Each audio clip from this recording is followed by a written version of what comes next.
All right, what's going on, everybody? Glad to be back. Took a week off. Life gets in the way. You know how that thing goes. But we are back live in Effect Conscious Approach on YouTube. Shouts out to everybody for checking us out. Shouts out to everybody in advance who will, follow along with us on the channel. Hit the subscribe button, hit the like button, leave those comments. We certainly appreciate it. Before we get things kicked off, as always, check us out: Amazon Music, Spotify, and Apple Podcasts. As we continue to grow this community out, we want to be available in any and all places possible. And as I always like to say, as someone who does not subscribe to 10% of the content that he consumes, I understand fully the value of your digital currency. So I know, or rather we know, that if you even bother to make the effort to subscribe to our channel, it means that you're getting enough value out of it to feel like it's necessary. So we appreciate that. To everybody who has already made that leap, thank you very much.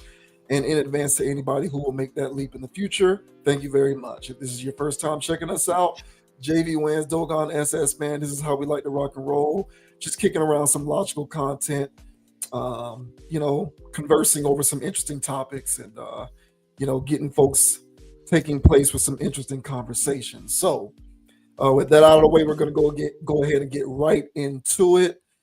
Got several interesting topics to talk about tonight. The first one that we are going to talk about is an individual who, despite his immense popularity, is not at the moment a friend of the channel. That being Kevin Hart. Kevin Hart, despite how hugely popular he is, we haven't really found that many avenues with which to use sound bites from him to talk about interesting topics in the world of culture and society. But this is one of them. So if this is any indication, then perhaps at some point in the near future, he will become a friend of the channel. But thus far, Mr. Hart is not a friend of the channel. However, I did find this piece of video interesting. So Kevin Hart, he's got a new stand-up special on Netflix. It's called Act My Age or Acting My Age or something like that. And he's now doing press in promotion of his new stand-up special. Now, I don't know if this particular interview is a part of the promotion of that stand-up special or if it's all just a coincidence. I'm not exactly sure. But this was interesting video because this woman here on this show attempted to ask Kevin Hart somewhat of a trap question, in my opinion. Would he prefer a gay son or a thought daughter? And Kevin Hart's response to that question I found to be pretty interesting. So let's listen to Kevin Hart navigate this woman's trap question, and then we'll discuss how we feel about it on the back end. Would you rather have a gay son or a thought daughter? I would rather have two healthy kids. Like, it doesn't matter to me.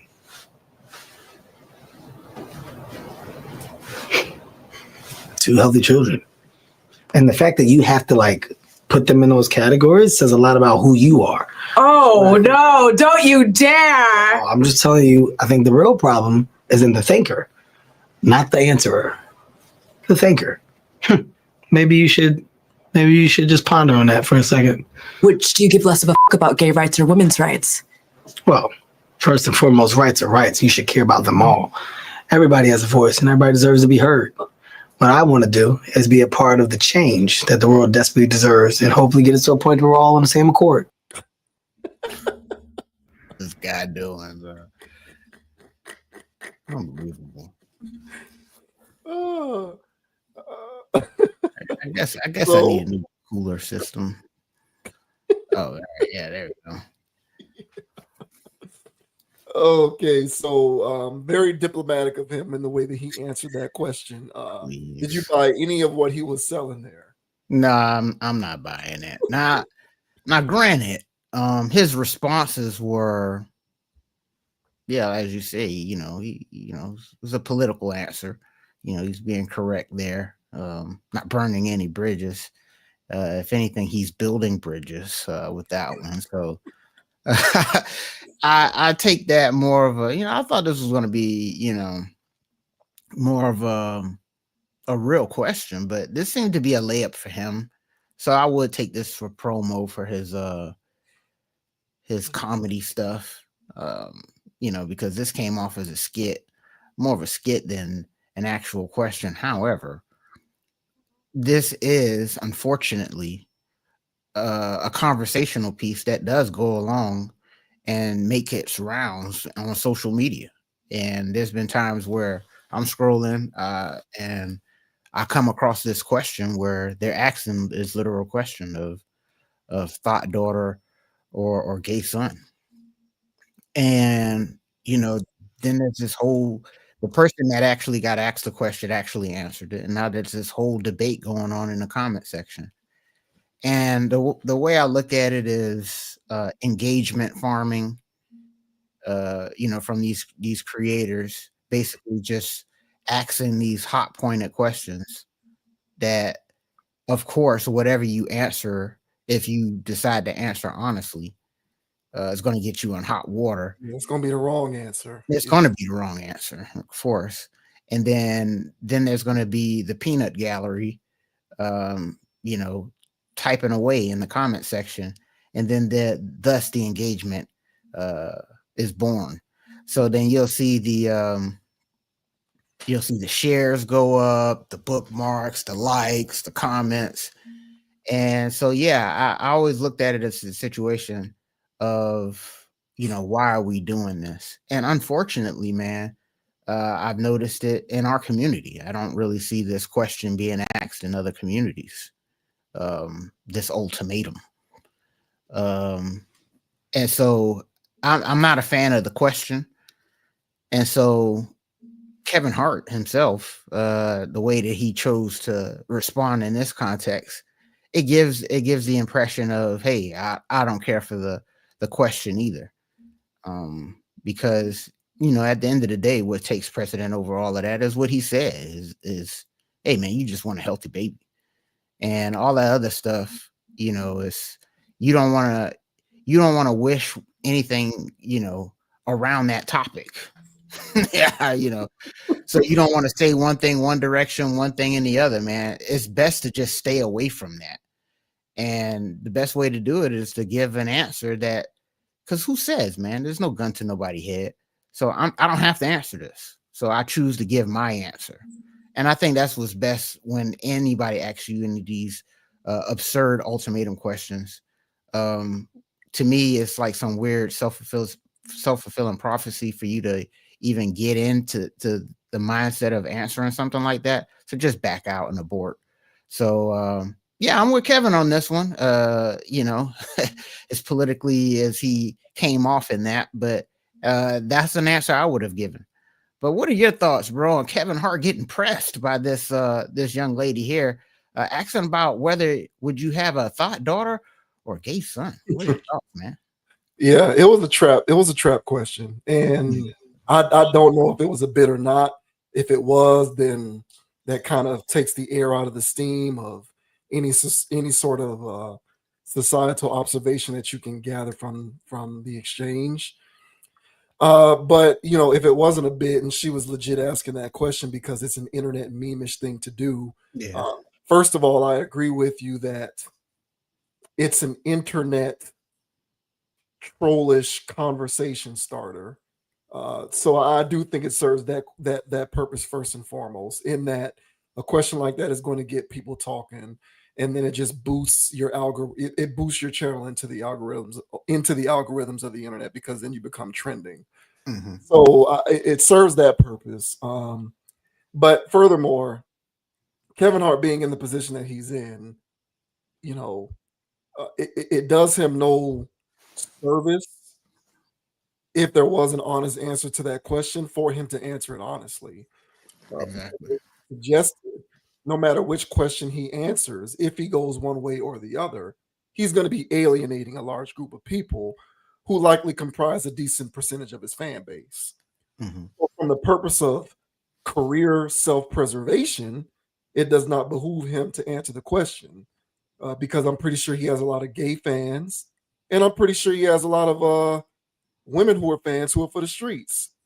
You don't want to turn any of your fans away. That is ends in his pocket, and it's notoriety, social cachet, and it's also actual physical currency. Mm-hmm. You don't want to turn your back on any of those various revenue streams, so it's best to just be neutral. But I will say this: trust and believe. As neutral as Kevin Hart is, and as tactful as he approached answering that question, make no mistake about it. In his honest heart of hearts, he does have a preference in terms of that question. I think most of us do. I think in private, he may answer that question honestly, because every single person walking on this earth does have preferences when it comes to family values. Mm-hmm. Now, just because you have preferences when it comes to family values doesn't mean that if those preferences aren't met, it's a hard stop on life. Like, let's say you don't want a thought daughter, but your daughter ends up, curating a career for herself on OnlyFans. Are you going to turn your back on your daughter? I would assume no. Like, that's your child. You're going to make the best of the situation. Try to be as understanding as possible and still be as involved a parent in your child's life as possible, despite the fact that that particular preference of yours wasn't met. So if your preferences are violated, it isn't necessarily a hard stop on life, but everybody has preferences. Mm-hmm. And I believe that Kevin Hart, the private individual, and not Kevin Hart, the superstar stand-up comedian entertainer, does have an inkling one way or the other when it comes to answering that question.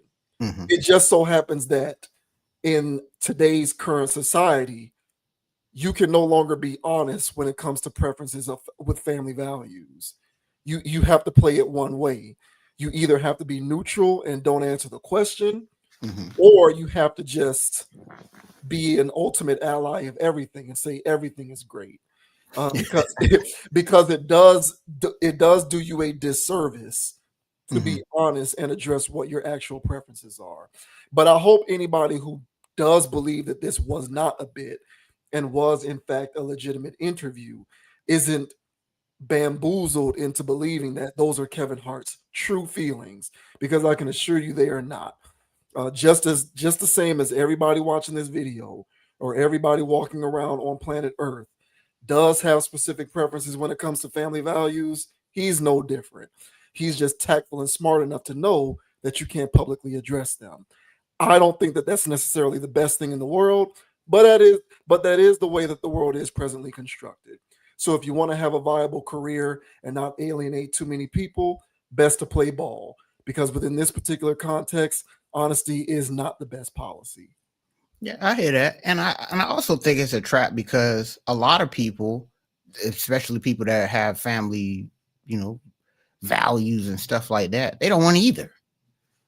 So then the weird part about the question is you're forced to pick one.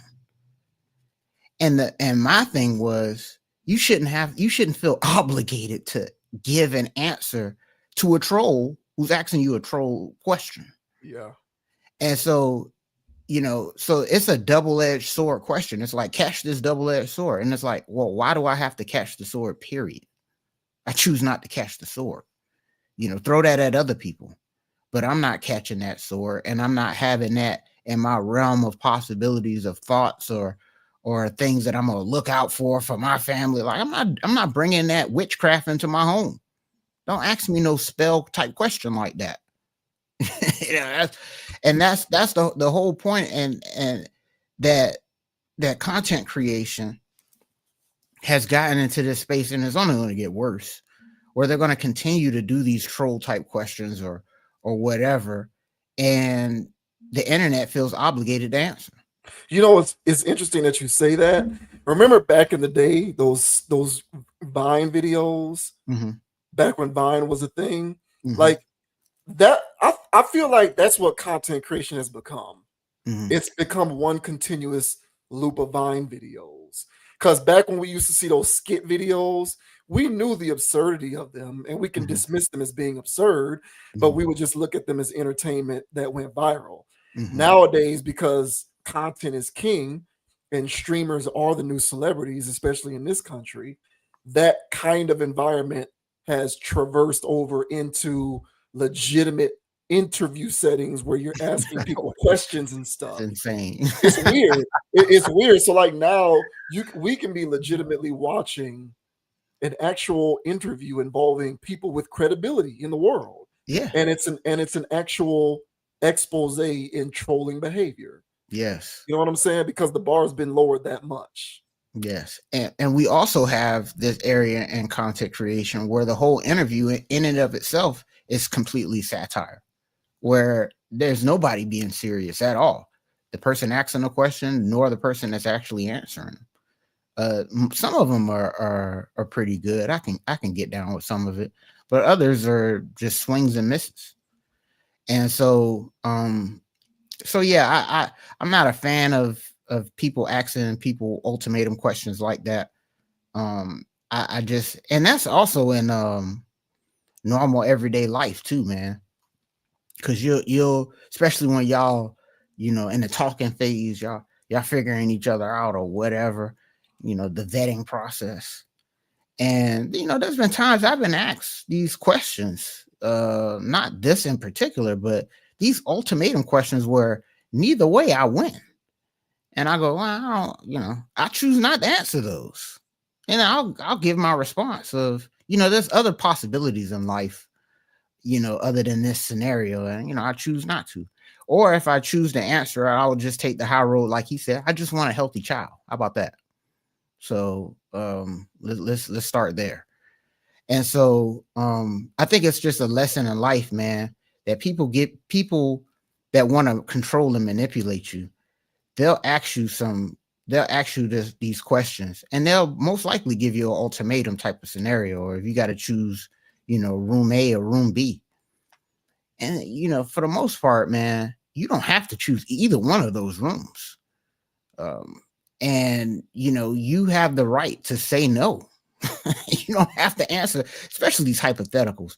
I'm not going down these You know how many times I've gotten arguments in my life, with my significant others at the time, because we're having hypothetical conversations and I'm answering either honestly or I try not to be too honest, and I skate around it, and and then an argument ensues anyway.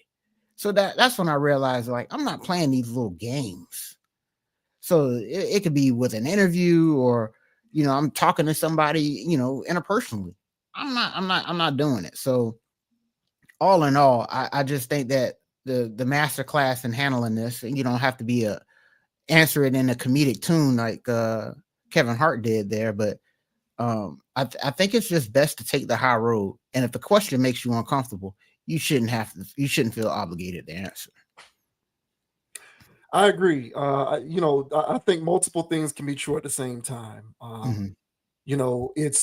It is an aspect of pinning people into a corner and forcing them into a bucket, because no matter which way you answer the question, people are going to cast aspersions on your character based upon your response, because that response is going to fly in the face of somebody somewhere. Yes. And so it's best to not participate. So that is true. But then what is also true is, in this day and age, you can't actually express your true feelings when it comes to family values preferences. Because then you're also upsetting people, unfortunately, even though it's just your honest preferences, and people are entitled to those, whether you like it or not. People are entitled to that, and the vast majority of humans, I believe, have them. But we've reached a point in which you can't actually express them. But the ultimatum dynamic, you're 100% on the money with that, and I feel like this is just a societal dynamic in general. It's not just with stuff like this. We see it with sports as well. Do you think this player is the GOAT, or do you think this player is the GOAT? And if you answer this, it means you don't like the other player. Right. Stupid stuff like that. When the answer is always matters of gray. Life is nuanced. I said that 1,000 times. The answer is never black and white. The answer is always somewhere in the middle. But extremism is the going rate these days. You have to be dug in on one aisle or the other. And it's absurd. That's what's ruined politics. It's what's ruining sports. And it's what's ruining general social discourse at large. So I commend, commend is a strong word, but I don't blame him for answering the question in the centrist way that he did. I would have done the same thing. It's just, it's not worth the trouble. It's not worth the hassle of speaking your preferences into the atmosphere. You should just kind of keep those close to the vest and play things neutral. And if you don't like the idea that people aren't being genuine with their responses, then I would suggest that you take a step back and look at the way that we've gotten to this point in the world where it is counterintuitive for an individual to be honest when asked a question that everyone intuitively knows they have an honest answer to. Hey, well said, man. And I would assume this is still, whether it's true or like that this is an actual interview or not. I still think this is part of his promo for his Netflix thing. And I saw some clips of it that they were promoting it, and I wasn't swayed by it at all. And so here's the thing with Kevin Hart. I think Kevin Hart's a funny human being. I think he's funny. I don't think he's a good comedian. There's a complete difference. I think I'm a pretty funny guy. I don't think, as much as I would try, I don't think I would be a good comedian. I'm a funny person. And I think Kevin Hart's a funny guy. So, and so his little hand-to-hand stuff, if you have him in a movie and he's playing like a small little role here, I don't want to see a whole movie of him. He can't carry stuff to me. But I think he is a funny dude. And, but I tried watching that, just some clips online, and I'm like, I'm not going to sit down for a whole hour Netflix special of this. So if you guys watched it out there, let me know down in the comment section if you guys watched it or you guys think Kevin Hart is actually funny. Me personally, I don't think he's a good comedian. I do think he's a funny guy, but I'm not watching it. Sorry. A lot of people disagree with you. I can't believe that. Yeah. But there are people that think he's funny. Me personally, I think he's more. It's so one-dimensional, man. His humor. I can't go for a whole hour of that. Sorry. Yeah. Well, honestly, I don't really know what comedy is right now. Personally, I'm confused as to what is comedy. So I can't even really comment on it. I know what I found funny growing up with stand-up comedy. And I know that today that brand of stand-up comedy is largely dead. So yes, I don't know what it is. I don't know what is or is not considered comedy. And this is a bit of a sidebar to the conversation, but certain comedians who do stand-up who are pretty popular, I've had similar experiences to you in which I've watched their stuff and I don't find it funny. It might be our sensibilities. It might be it might be the time in which we came up watching comedy. And maybe there's a disconnect. It could be a generational thing. I'm not exactly sure. Because like I said, there's people who swear by Kevin Hart being funny. So it is what it is, but I hear what you're saying. I personally never found his brand of stand-up comedy to be great. But the kind of stand-up comedy that I grew up liking and thinking was funny is a brand of stand-up that he doesn't do. So unlike music, which I do think is objectively worse, I think maybe when it comes to comedy, it's just a matter of differing sensibilities. I'm not exactly sure, but I've always appreciated stand-up comedians who can weave in social commentary with their stuff and make it funny. And he's more of a self-deprecating, right? Laugh at me, slapstick, fall over the chair. Yeah. I don't have time for that. His style is definitely more self-deprecating. Laugh at how dysfunctional my family is. Laugh at how short I am. Laugh at how I run away from having fights and all that kind of stuff. That's not funny, bro.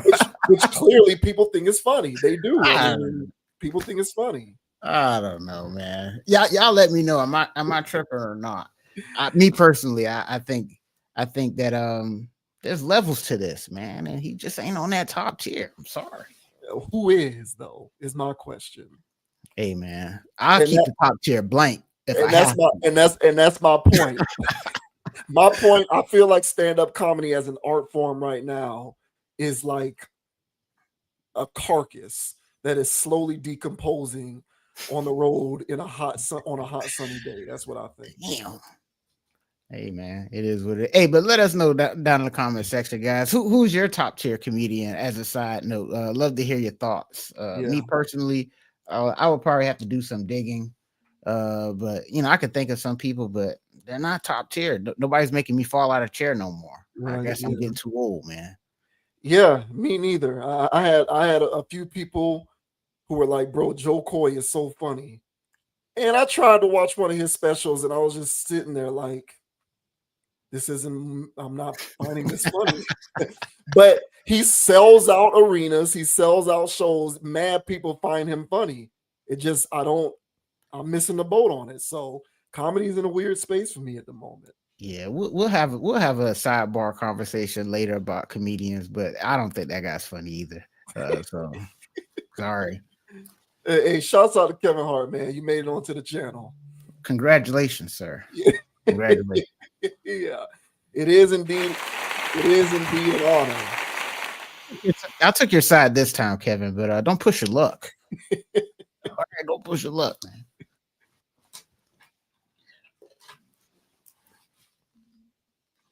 And from Kevin Hart, we move on to Juelz Santana, who has some unique thoughts about the value of the skill of reading.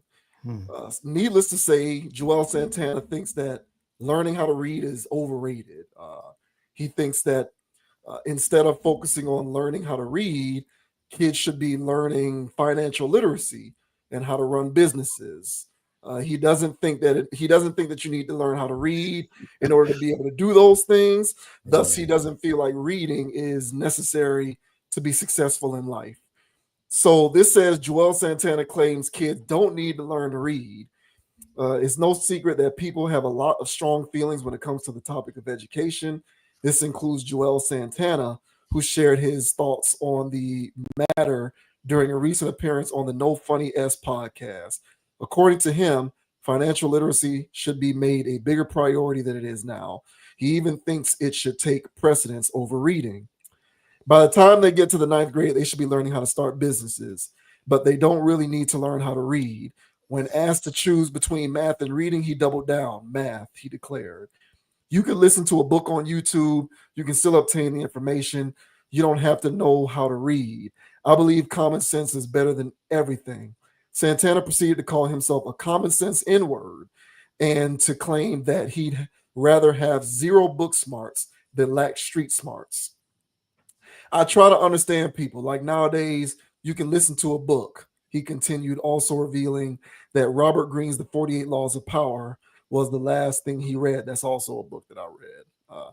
Co-host Kenny KP Supreme then argued that reading is essential for understanding contracts, prompting Santana to push back once again. Reading is just when people want to embarrass you and try to play you, or you can't read your contract. Anybody who said you can't read your contract, they didn't read their contract. They had a lawyer read their contract. They just saying it to be funny. This isn't the only controversial take Juelz Santana has shared in recent months. Earlier this year, he also weighed in on Cameron and Jim Jones's beef, confirming that it's not something he's willing to condone. Nobody wins when the family feuds, he said, no matter what we're going through behind the scenes. So all relevant links are in the description of this video. Of course, you can click on that YouTube embed to watch that interview and talk about Juelz expressing his thoughts that reading isn't really that important. What did you think about his synopsis there that, one shouldn't learn how to read because it's not that important? I think he's wrong. All right. I think he's wrong there. And I think that, and this also explains his lyrics. Now, mind you, yeah, I have some songs in the playlist, some old stuff from Santana that I personally think he snapped, but he was more of it explains some of his rhymes. I get his point though. I get what he's trying to say. But to me, I think this is a problem of priorities. I think this is a priority issue where he's looking at what can make you the most money.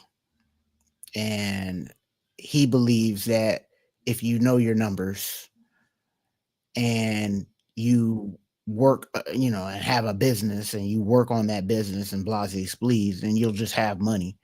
But the thing that I've realized about reading and the ability to read is that, I don't have any numbers or anything in front of me, but I'm pretty sure there's a strong correlation between reading and certain crime statistics. And I believe there was something out there where there was like either a third grade or something reading test or whatever. And by that test, they can determine how many prison beds they're going to need later on. When those kids be, hit of age. And so I don't think that correlation is there because it doesn't eventually end up in being something else. Those people might end up getting into a life of criminality. Now, just because you don't know how to read doesn't mean you're necessarily going to be a criminal. But, my point is, I think that there's something to reading, and it's not completely irrelevant as he's trying to make it sound. And so I think it's dangerous rhetoric. And I don't know how many people are going to go for this, outside of people who don't read. They're going to double down on what Santana is saying. Like, yeah, he's right. Santana, he made it. He's successful. He doesn't read. But man, if you're going to be running businesses, let's say you get these kids, learning business practices from 9th grade on, and they actually get into this position where they're actually, that person. When it comes to business, their inability to read could cost them everything. And, you relying on other people, other things in order to educate you on something because you don't want to read, it can pose a problem later. So, me personally, I don't think any life skill needs to be overlooked. I don't think any of these things are completely irrelevant. I think that these kids have the capacity to learn how to read and do math and learn how to run a business and. But as I was leading with is that, where are your priorities? If your priorities aren't involved in trying to elevate yourself and have all the tools that you need to be a successful person later, but your priorities are involved of how can I make the most money? How can I be the most lit? How can I be the most on? Then yeah, if that's where your priorities are, then you'll throw reading to the wayside because it actually is a skill that requires focus and attention and, brain power. So me personally, not a fan of this take. I always had I always thought Juelz was a cool dude, but this is a horrible take, and I can't stand behind this. But what are your thoughts, man, on Juelz Santana saying that, hey, man, reading isn't actually fundamental. It's actually quite unnecessary. What are your thoughts, bro? Yeah, I'm gonna meet him halfway. I'll meet him halfway. So the general idea that reading is an unnecessary skill, I find completely ridiculous. You drew up the correlation anecdotally between reading and crime statistics. I'm just going to draw the correlation between reading and general comprehension. Now, you might say other intrinsic basic skills like mathematics are more important than reading, but what you cannot convince me of is the ability to comprehend at an adequate level not being important. And I do think that there is a correlation between the skill of reading and the capacity for comprehension of concepts of varying degrees of complexity, from the simplest thing to the most complex, complicated, concepts that one can learn.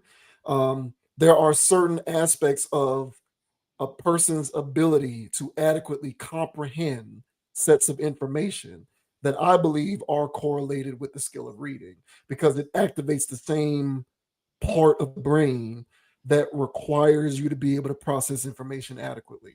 And I do think that in order to be successful with learning said math skills and running said successful businesses, you have to be able to comprehend information. So to just summarily dismiss reading as something that is essential to me is something that I completely disagree with. Furthermore, his analogy, or not even an analogy, but his example of, you know, people who claim that they read their contracts are just saying that to make fun of you because they didn't even read their contracts. They had somebody else read it for you. Okay, so basically you're just a mule who's setting himself up to get made, who set himself up to get taken advantage of. Yep. How does that help you? It reminds me of Chris Rock had the joke about Stevie Wonder because Stevie Wonder's blind. So he was saying Stevie Wonder's blind and he's really rich, but he don't know if he got hundreds of ones in his hand because he can't see anything. Come on, man. I'm just saying that was what Chris Rock said, right? Don't know if he got hundreds of ones. So why wouldn't you want to know how to read the contents of your contract if for no other reason than to know for sure that a person who's interpreting a particular document for you isn't misleading you or lying to you in an effort to be able to siphon you for stuff or take advantage of you? How can you verify that that's not the case if you cannot read it for yourself? You're just going to rely on others to read these things for you for the rest of your life into perpetuity? How do you know that what they tell you is on that document, since you can't read, isn't actually something that's wrong and they're saying something that's not true to be able to take advantage of the situation? Exactly.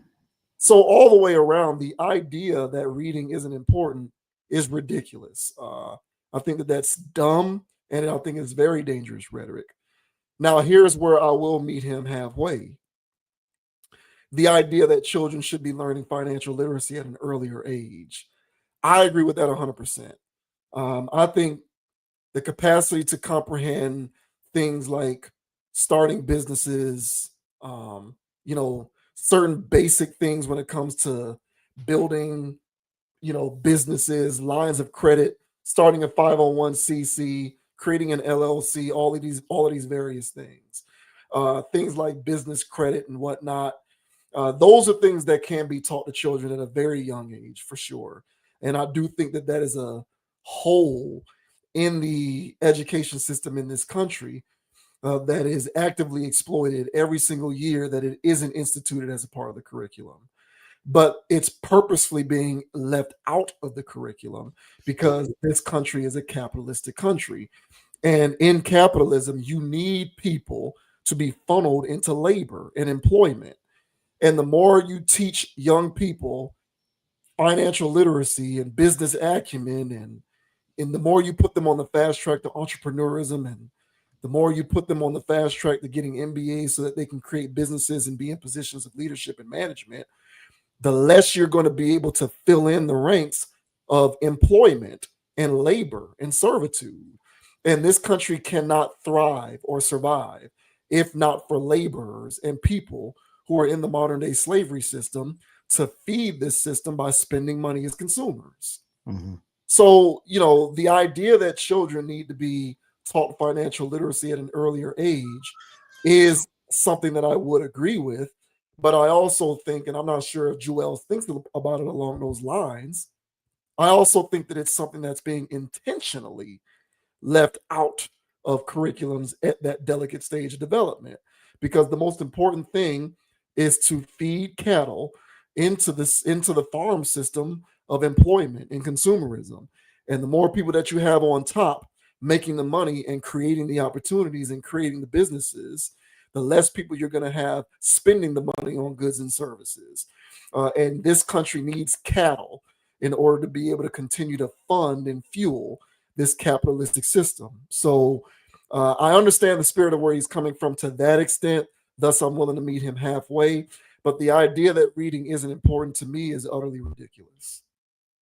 Yeah, I mean, I don't think anybody, for the most part, I don't know who would actually disagree with the portion of, kids need to learn financial literacy, but as you mentioned, bro, like depending on this school system, whether you're going to private schools, charter schools or whatever, man, it's all a farce if you ask me. They're just big daycare centers. And honestly, me personally, as you say, to make cattle, they're farms. They're they're what's the word I'm looking for? Indoctrination camps. You know what I'm saying? Like, our whole generation got fed lies. And my college debt is the proof of that. And a lot of people in our generation's college, their debt is also to prove with that. People out here that got degrees, multiple degrees, struggling to find decent income. That's due to lies. And so the school system is predicated on funneling people to be cattle, as you mentioned. Yeah. And I gotta say, man, as far as like reading is concerned, because growing up, man, I didn't like reading. I could read. I'd rather watch TV. I'd rather listen to an audiobook, or something, and but this is before the days of audiobook. This is when I actually in school. I would just rather watch TV and whatever. And so, my parents, it was having a hard time, man, with just getting me enthusiastic about reading. So when they took me to the library, they was like, "Hey, don't get that over there." They knew I like basketball and football. So they was like, "Bro, go to the sports section and get those things." So then I got some books, got one on Hakeem Olajuwon. I got one on, I forgot what the other one was about, but I got some basketball books and some football books. And I was reading those, and I was reading those books. And then at that point, I was like, "Hey, man, I actually like this." And then so it got to the point to where, I don't know who told me this or where I came up with it, but it was around that time of, they're giving me this stuff in school that sucks for a reason, because reading doesn't suck. What they're giving me sucks.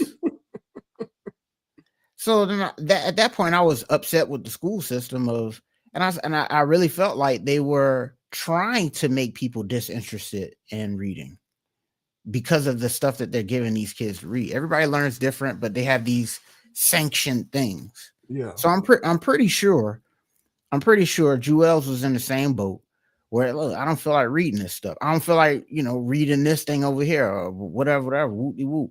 Everything is interesting. Science is interesting. Math is interesting. Just regular literature, all of that stuff is interesting. School would be interesting if they made it interesting. But they don't make it interesting. They want you to check out.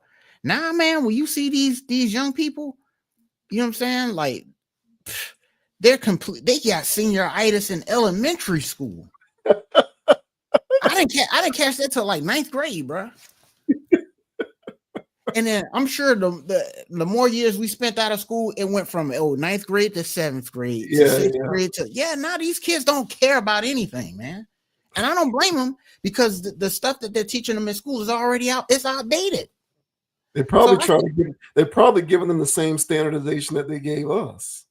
It's well, yeah, literally the same, which makes it worse because times have moved so much. Because of over 20 years ago. Yeah. Yeah, man. Yeah. It's like, wow, y'all doing that?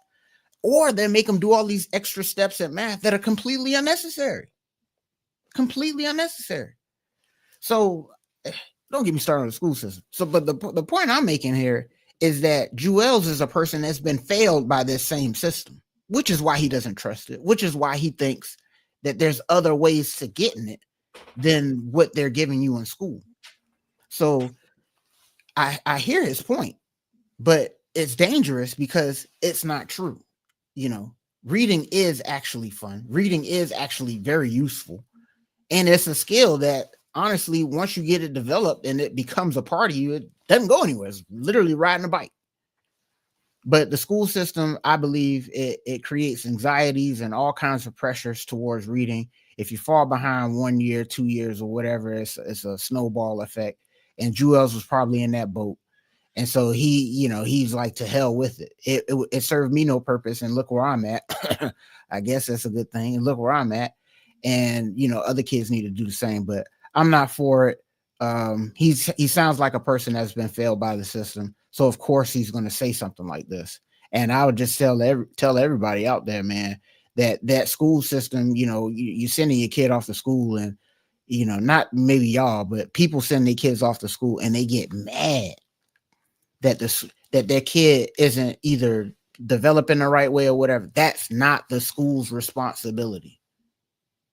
That is the parents' responsibility. And the school is literally a daycare center. So, don't expect the schools to educate you, man. And so that's why the reading is what it is. The scores are what they are. The math is what it is. Like, everything's bad, and the reason being is it's intentional.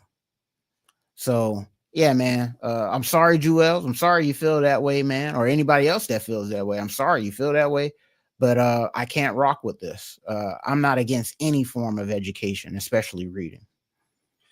Yeah, a lot of the stuff that they made us read in high school and middle school, I gained a greater appreciation for as an adult. But Right. I think, but as a kid, they got to come up off that stuff. Like, give children things that they would actually want to read. Like, Right. stop forcing kids to read Mark Twain all day. Like, I want to hear about that. Yeah, it's silly, but that's a part of what you're referring to as standardization. You're right. Which is the problem with education. I can't speak for other countries, but I do in this country. That's the problem with education, is that it's standardized with the intent to meet the needs of as many people as possible. And in an effort to do that, you fail a lot of people to whom it doesn't meet those needs. Yes. I would even argue that it fails the majority of kids, because you're going to have that 10% or 15% who are going to be able to thrive in that environment.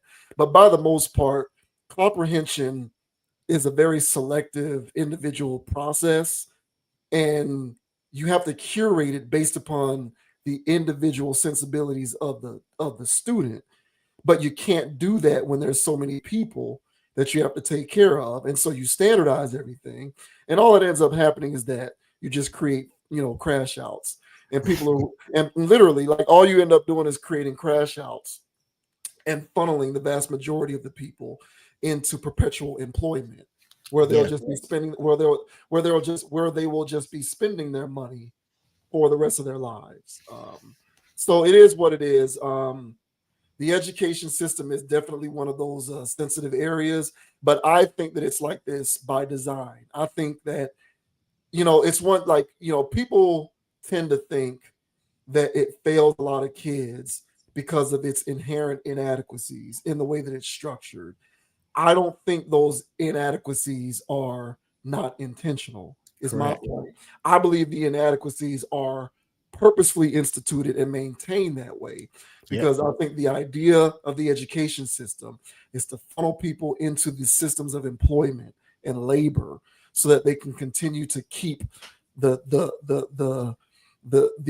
calibration of capitalism moving via spending all the money that they earn every time they receive their inadequate income, either semi-monthly or every 2 weeks. I think that's the purpose of school at this point. And it's unfortunate, but there is a way to chart a path forward. And I can't just summarily dismiss reading as a skill. I still think that it's necessary and it is fundamental. It just has to be targeted and intentional. Yeah, I agree, man. So yeah, Santana, sorry, bro. I can't stand behind this. But again, he sounds like somebody that was failed by this very system that we're talking about. So of course that's going to be his worldview. And there's a lot of other people that I'm sure that they might not be as loud and as vocal that also agree with his take 100%. And again, those are people that were failed by this system. So But yeah, there's nothing wrong with having skills in life, period.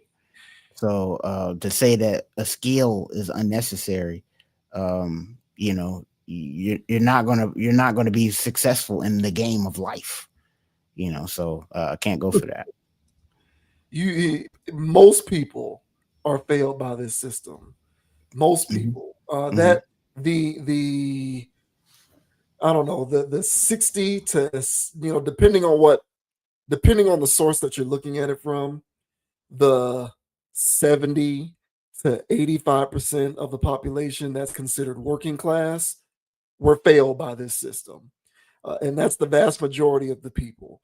And the 10 to 15% of those who reside above that median level of being working class, those are the individuals who weren't failed by it.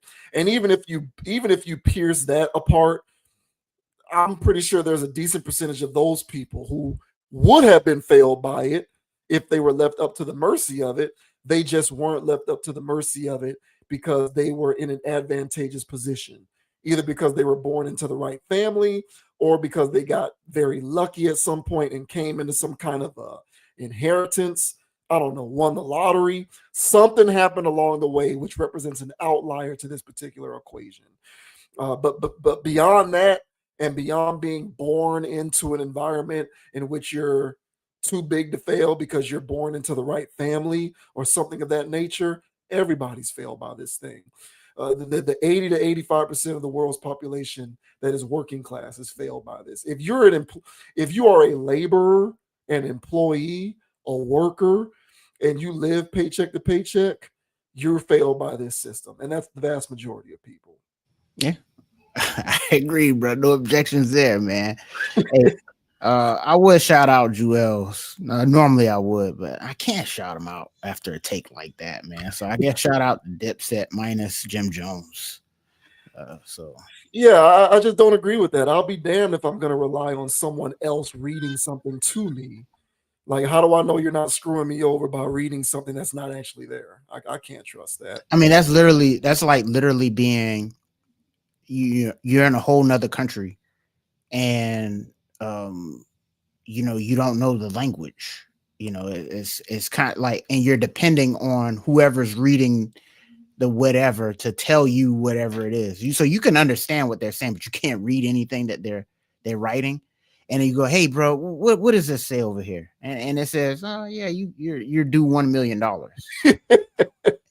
But the guy says, it says you get about $500. And you go, wow, $500. Wow, I'll take it.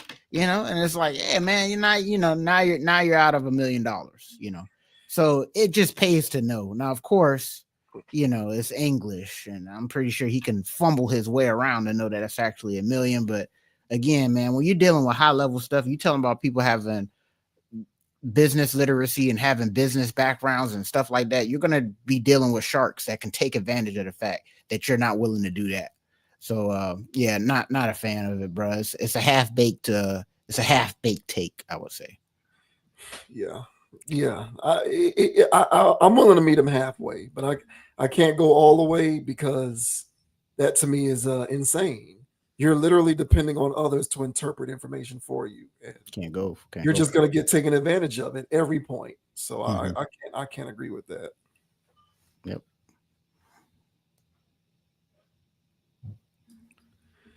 And now we move on to, speaking of systems that fail people. Now we move on to this situation involving Campbell's, the company behind all the different soup variations that you find in every grocery store. There was a bad crisis management situation that they had to clean up when a former executive was recorded saying that the meat in their soup is made with a 3D printer. So this was a lot of bad press from Campbell's. They had to do a lot of damage control with this. And this individual who was recorded saying this has since been fired from the company. But, I would say that the damage was already done. But this says Campbell's fired the VP recorded saying its meat came from a 3D printer. Campbell says it fired its vice president of information technology after leaked audio allegedly captured him saying the company uses meat that came from a 3D printer. The comments led Campbell's to issue an explanation on its website, insisting its soups aren't made with 3D printed chicken, lab-grown chicken, or bioengineered meat. A recent video contained false comments about our ingredients. The comments heard on the recording about our food are not only inaccurate, they are absurd. We do not use lab-grown chicken or any form of artificial or bioengineered meat in our soups. It adds that the company only uses chicken from reputable suppliers in the U.S. that meet USDA standards. The audio was released as part of a lawsuit filed against Campbell by a former employee who claims to have recorded a conversation with ITVP Martin Bally. During the conversation, the person purported to be Bally makes racist remarks while calling Campbell's food bioengineered and for poor people. Even in a can of soup, I look at it and look at bioengineered meat. I don't want to eat an effing piece of chicken that came from a 3D printer. Do you? Campbell's later updated its statement to say that it believes the voice on the recording is in fact Martin Bally, adding that he is no longer employed by the company as of November 25th. 3D printed chicken isn't entirely something out of a sci-fi movie. KFC, which has had to deal with its own chicken-related conspiracies, said it was working with a Russian firm in 2020 to develop a way to print lab-grown chicken nuggets using chicken cells and plant material. Just as families across the U.S. were heading into Thanksgiving weekend and stocking up on Campbell staples, a leaked audio recording landed online of a company vice president mocking Indian workers, calling customers poor people, and claiming its soups contained bioengineered or 3D meat. The timing was combustible. A brand associated with holiday comfort was suddenly overshadowed by a senior leader's contemptuous voice directed at the very people who buy and make its products. Campbell confirmed the recording's believed authenticity and removed the executive from his role.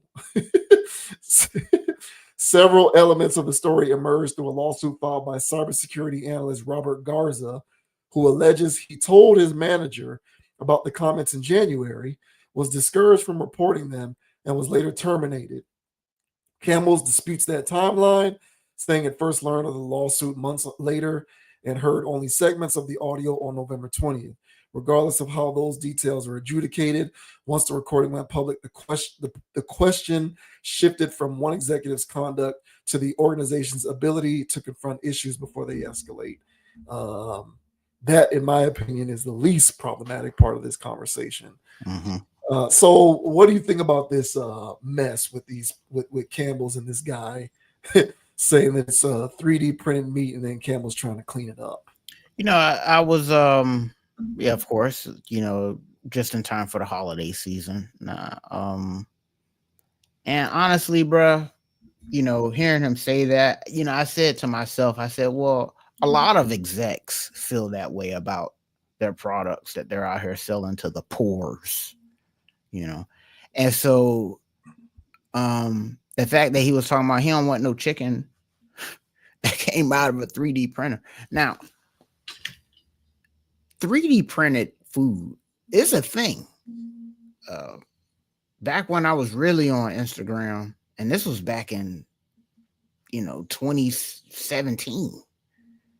You know, I saw these clips floating around, and them trying to do like positive spin on 3D printed steaks or something like that. And so the article mentioned that, you know, some firm in Russia or whatever trying to make the, you know, nuggets or whatever. But, you know, the research on this is a thing.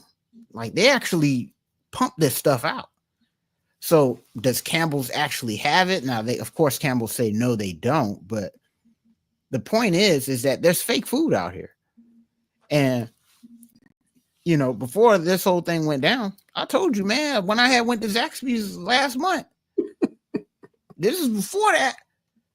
And I'm sitting there eating. I was like, what is this? This ain't no chicken. I mean, straight out of a laboratory. Did I finish it? Of course. I spent like $9 on that plate or something crazy. I was not going to let that go to waste. All right. But I said from there on out, man, I have not been buying chicken. I have not been buying chicken. Like you know, I stopped buying it from HEB. All right. And then I started going to Sprouts and Whole Foods. That was decent for a little while, but now the ones from Sprouts and Whole Foods are looking like the ones at HEB, you know, really shredded, really wet, you know, cuts weird, smells like a carcass. Now, am I eating a carcass? I am, but they don't have to smell like one. I mean, it smells like it's decaying.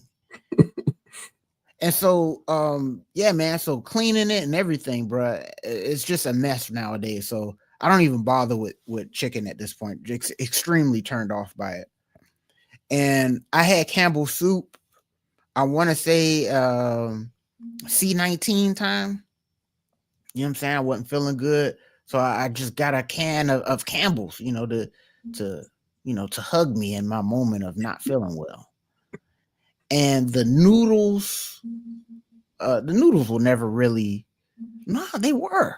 Back in the day, the noodles were, you know, they were nice. And the chicken was chicken. I don't know what the hell that was that I was eating. I threw the other cans away. And so this was in 2020.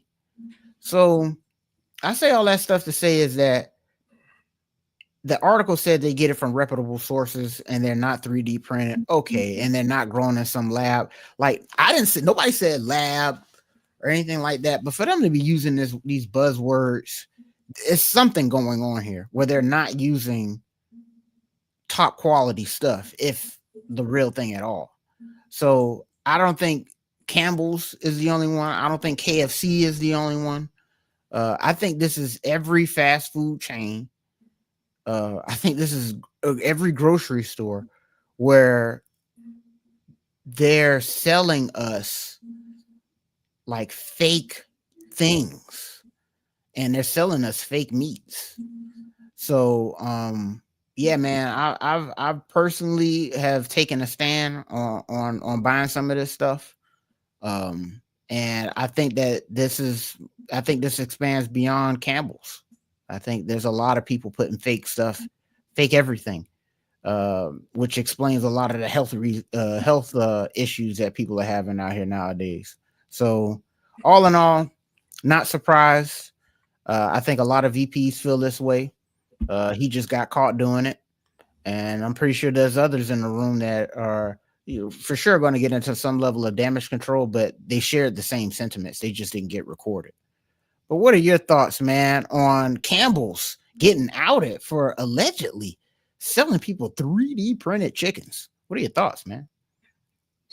Yeah, I don't. If they say that they aren't doing that, fine, whatever. Here's what I do know.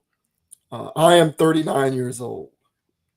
I have very vivid memories of buying certain types of foods via the same brands. The brands have not changed. It's the same brand, same packaging, same everything.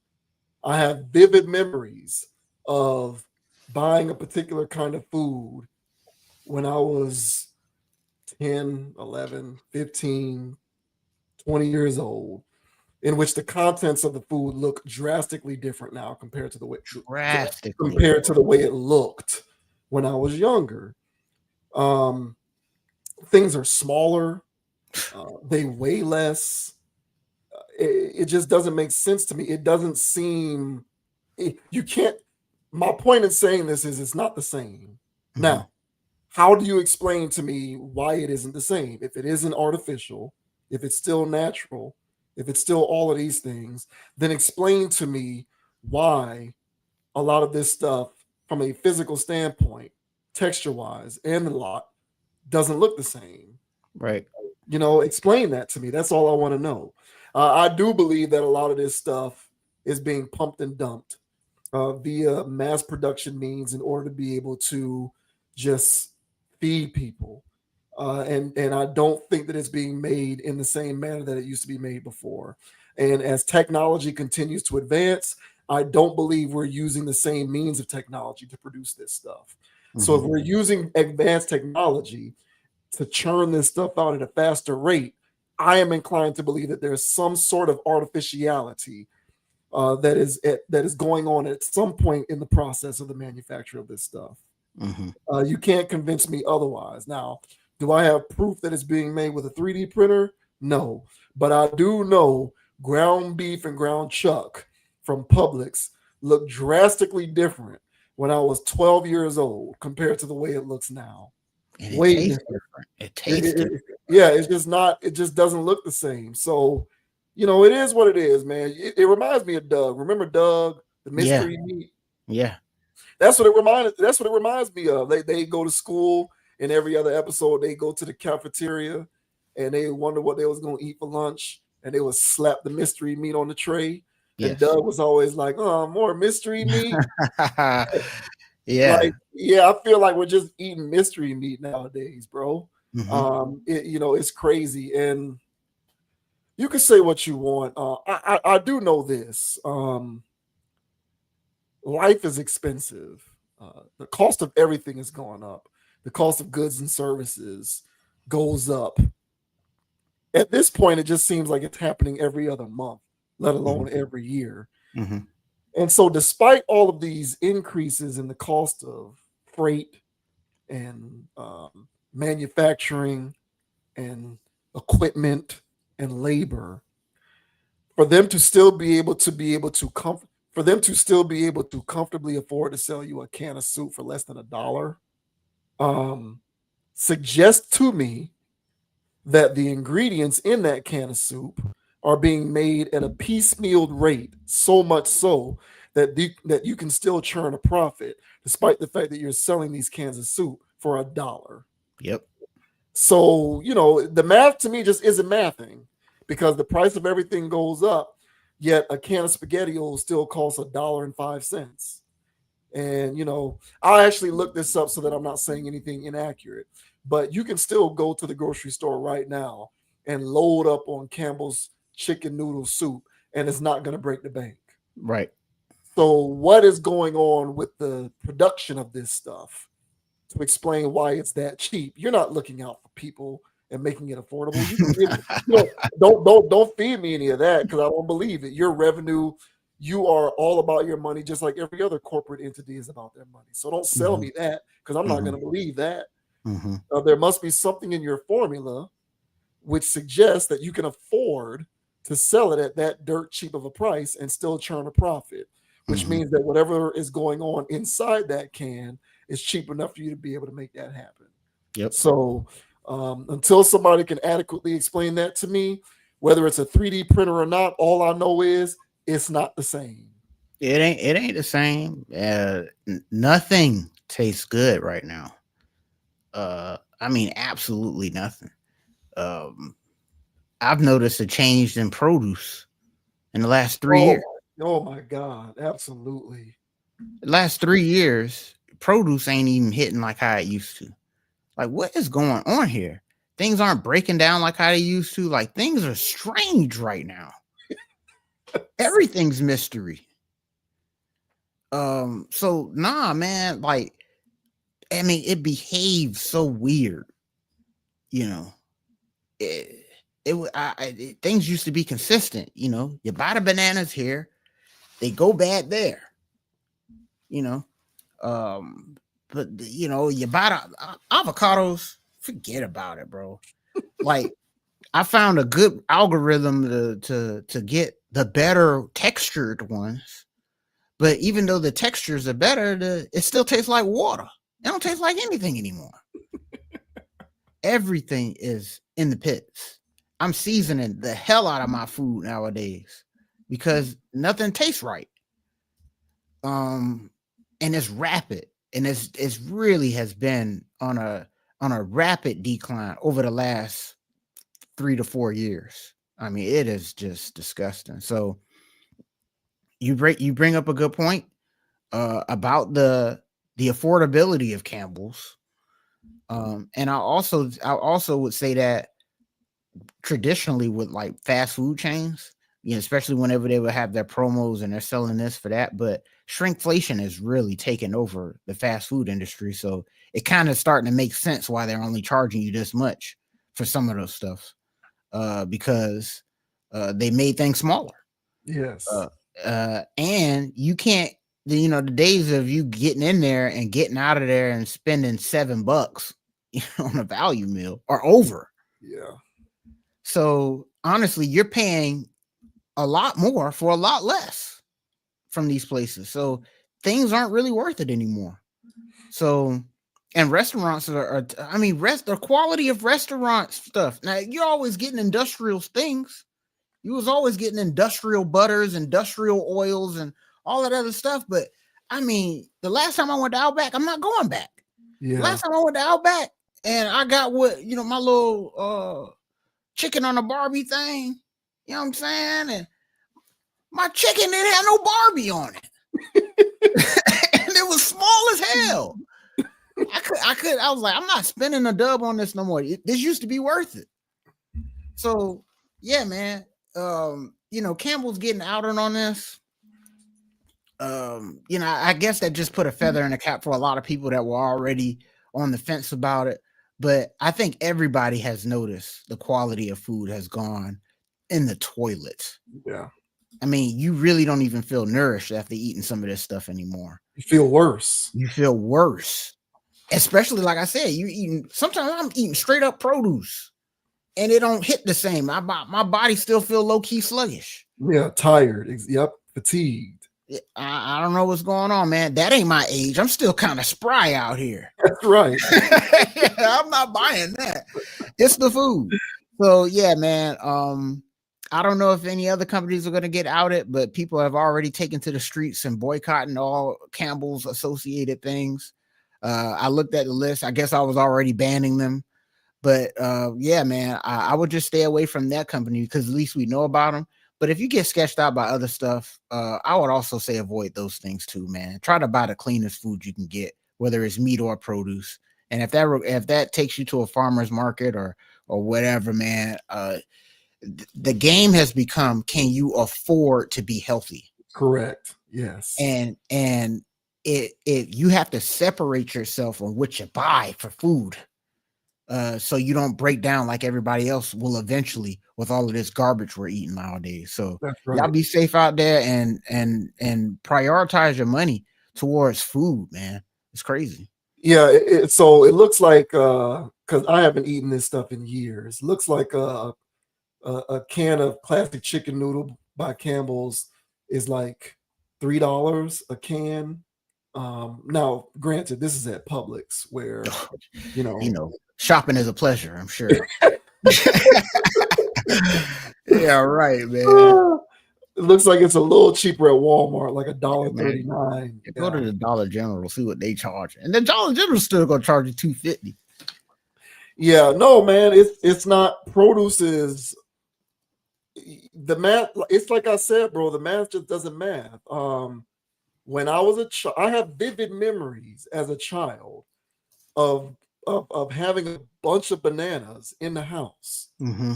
And those bananas over the course of maybe a couple of weeks would eventually rot because of how ripe they became.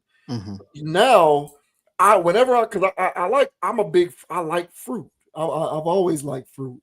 And so I try to maintain a healthy amount of fruit in my diet, not too much because of the sugar content, which is a whole other conversation.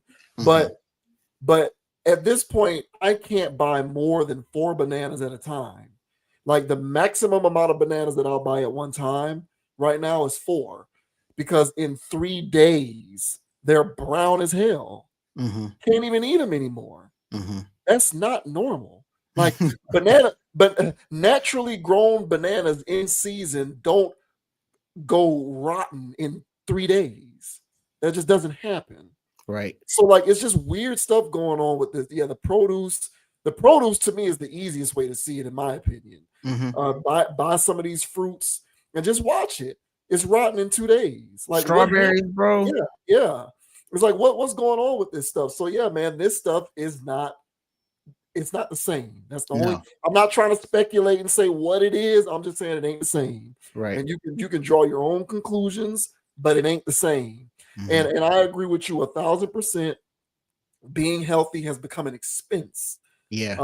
And what What food manufacturers get away with, in my opinion, is the same thing that every other service provider gets away with. Is we can depend on people who need what we provide, whether it's food, automobiles, / transportation, all of these basic fundamental needs that people have, because so many people are living on the other side of the wealth gap. We can get away with providing a less quality product because people need it so much, but can't afford to get the good stuff, that they'll pay a premium on our bad quality because they have no other choice. Because they can't afford to get the good stuff. And food is lumped into that same category. So you're absolutely right, man. You have to literally invest in buying good food. It's like buying good food has become just as much a part of a person's budget as every other household expense. You know, talking about gas and light bills and water bills, you know, property taxes and all of this other stuff that you have to game plan for in terms of being able to adequately afford without going broke. Food is now on that list too. Because you can't just go to the grocery store anymore. You really don't know what you're buying. So it's like the last refuge has become things like farmers markets. Like I'll just as soon go to an independently owned butcher shop. You're better off at this point. Like I'm buying this meat from a butcher, but at least I know he's got his own animals back there and he's killing them himself. And they ain't grazing on corn all day. And he's not injecting them with, you know, syringes filled with God knows what. And he's just letting them grow on his own, and then he chops them up and then sells me the meat. I just as soon do that now before I go and buy this prepackaged meat because I don't know what I'm getting. So yeah, bro, you really do have to invest in food. It's become an investment. It's scary stuff, man, but it is what it is. Like survival these days has become a matter of, can you afford to do it? And you used to believe that food wasn't a part of that equation, because why would food become that basic of a need in terms of it's a survival mechanic. Either I can afford to do this or I can't. Like intrinsically, we can process that when it comes to luxury stuff. Like, can I afford a fancy car? Can I afford to go on vacation halfway across the world? Or can I afford to do this or that when it comes to indulging in luxury stuff?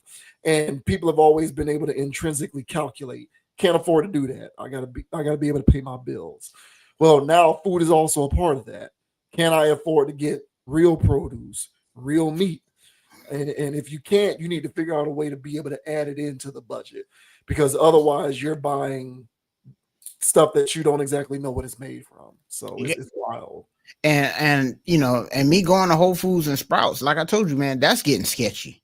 So, you know, it's getting to the point where I'm gonna keep doing that, but I can't keep doing that. So, because I went to a farmer market a couple times, I wasn't impressed with what they were selling either. You know, it just looked crazy. I guess I got to get used to the idea of something that's not being grown for aesthetic, I guess. Correct. I mean, I don't know. It's also gonna smell off too. Yeah, but you know, whenever I got a damn piece of squash and I'm trying to clean it off, but I can feel all the wax on it. You know what I'm saying? Now, granted, I'm shaving the skin off, but you know, there's wax I know there's wax inside. So I don't know, man. I'm tired, dog. I'm tired, man. Hey, bro, it's a fight every week, man. I swear. It is, bro. It's way too much to keep up with. It's way too much, man. But you just got to add this to the list because it is a part of it. Yeah, stay safe out there, man. Yeah, just think about it, folks. Everything costs money. Everything. The cost of everything is going up, food included. So just think about that meal for 4 that you bought and you only paid $12-15. There's a reason why it was that cheap, because food is not exempt from the laundry list of things that have become more expensive. Yep. And so don't take that for granted. Everything costs more, good food included. And if you're running around buying canned goods of stuff and it's $1 $1.30. You know, in nature, that stuff is not that cheap to eat. So, you know, food for thought, no pun intended on that. Y'all stay safe, y'all.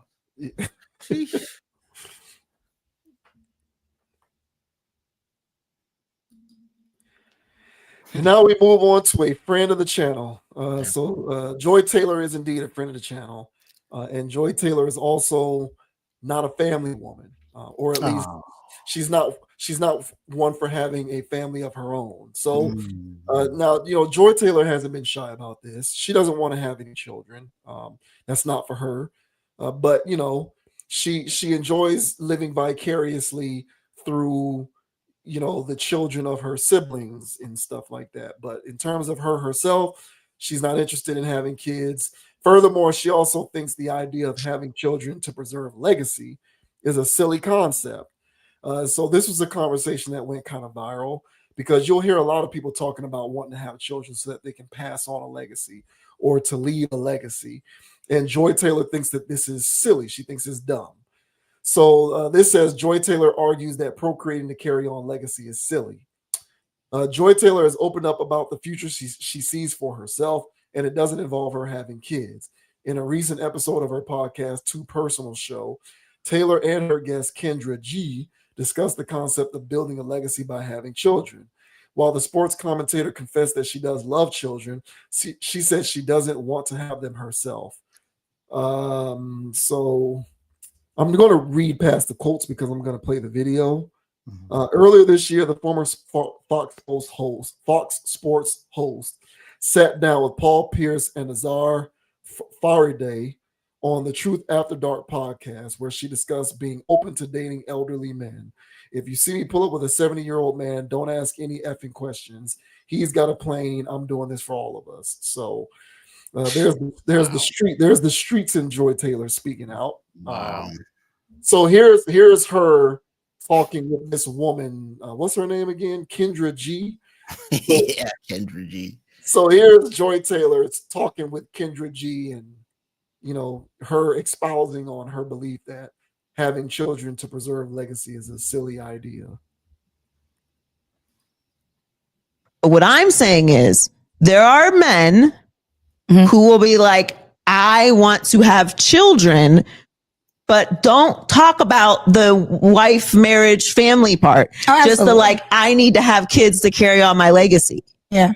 Well, Nick Cannon is the perfect example of that. You know, he talked about how he had so many kids because what he was going through. So we only use celebrities because everybody knows what we're talking about when we say but there's plenty of people that do this. Right, there's plenty of people like that. So there's a lot of men, whether we agree with it or not, that is important to them. Like they want to procreate. They want to have little John and little Kenny and little Tommy. That's very important to them. And obviously it's not that important to Joy. No, I just don't think that you're starting a legacy. I think you're making humans. Okay. There's like a very big difference. Okay, just for clarity, what would be an example of starting a legacy? I think legacy is very silly. Like I think the whole concept is silly because I don't think that we as humans have this incredibly elevated God-like mentality of ourselves that we are just going to be remembered for generations and our power is going to get passed on from so on to so forth. And, you know, 5 generations from now, they're going to be talking about, you know, Grandma Joy. They're not going to be talking about you. They don't care. That's not true. They're not going to do it. They're not going to do it.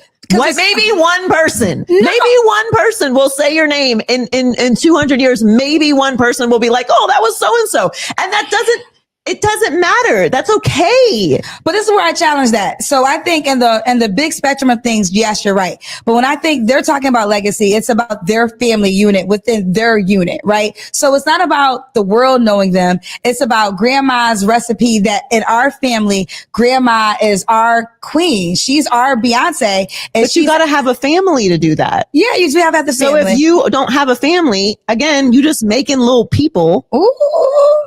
So family is not created unless you're married. No. Okay. No. Again, I think we're talking about 2 different people here. Okay. I'm talking about the person who's just out here populating the earth. Okay. Right.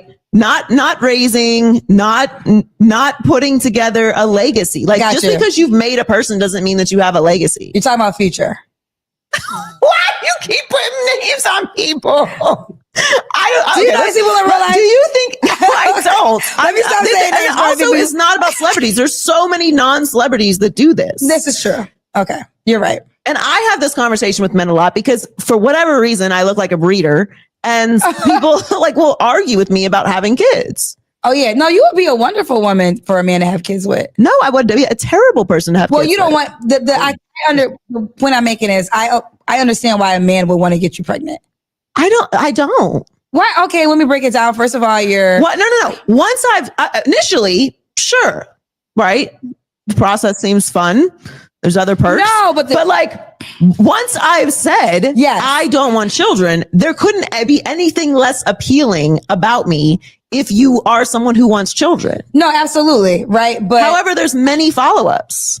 Right. Absolutely. But I'm saying the reason of the why is, first of all, to get Joy Taylor pregnant and to say, all right, that's enough. So you get the idea. Jesus Christ, bro. Oh my God. You get the idea. So yeah, so there's Joy Taylor talking about procreating for legacy being silly. There's more in that interview clip, but it's like 4.5 minutes long. So, but you get the general idea there. So do you think there's something to what she said about, it being crazy to have children in order to carry on a legacy? She thinks the concept of legacy is just ridiculous. I think Joy's definition of legacy is not that of the average everyday person. So Kendra G's she's a funny person to me. She's an interesting internet character. But one thing about her is like she's no dummy. So what she was saying, what Kendra G's rebuttal to that was like, look, I think you know, when people talk about legacy, they more or less talk about family, something immediate, Joy was all the way out there with 200 years from now, people knowing your name, like kind of legacy, what kind of circles of people you're hanging around, I guess it's some 70-year-old guy that has a plane. I guess her Joy's conversations that she's having with these types of people are speaking of legacy loosely, but whenever I heard of legacy, it was generally talked about more or less in line with what Kendra G was saying was like, just keeping the mojo alive. Not just creating humans, creating good humans to put in a pool of mess. Because I'm telling you, the mess will continue to happen. You got to populate the world with good people too. So, just leaving a good mark on the world.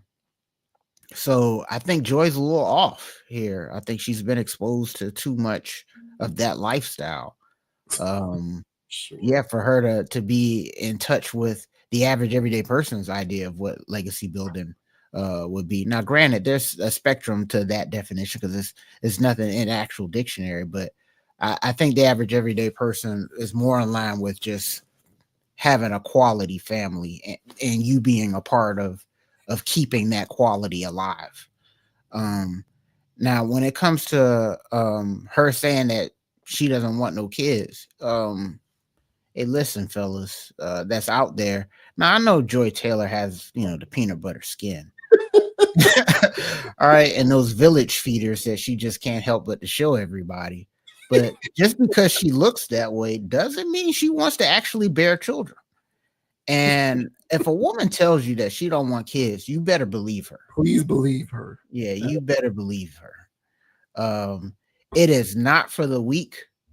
The mother has to be enthused about this before the baby, before conception.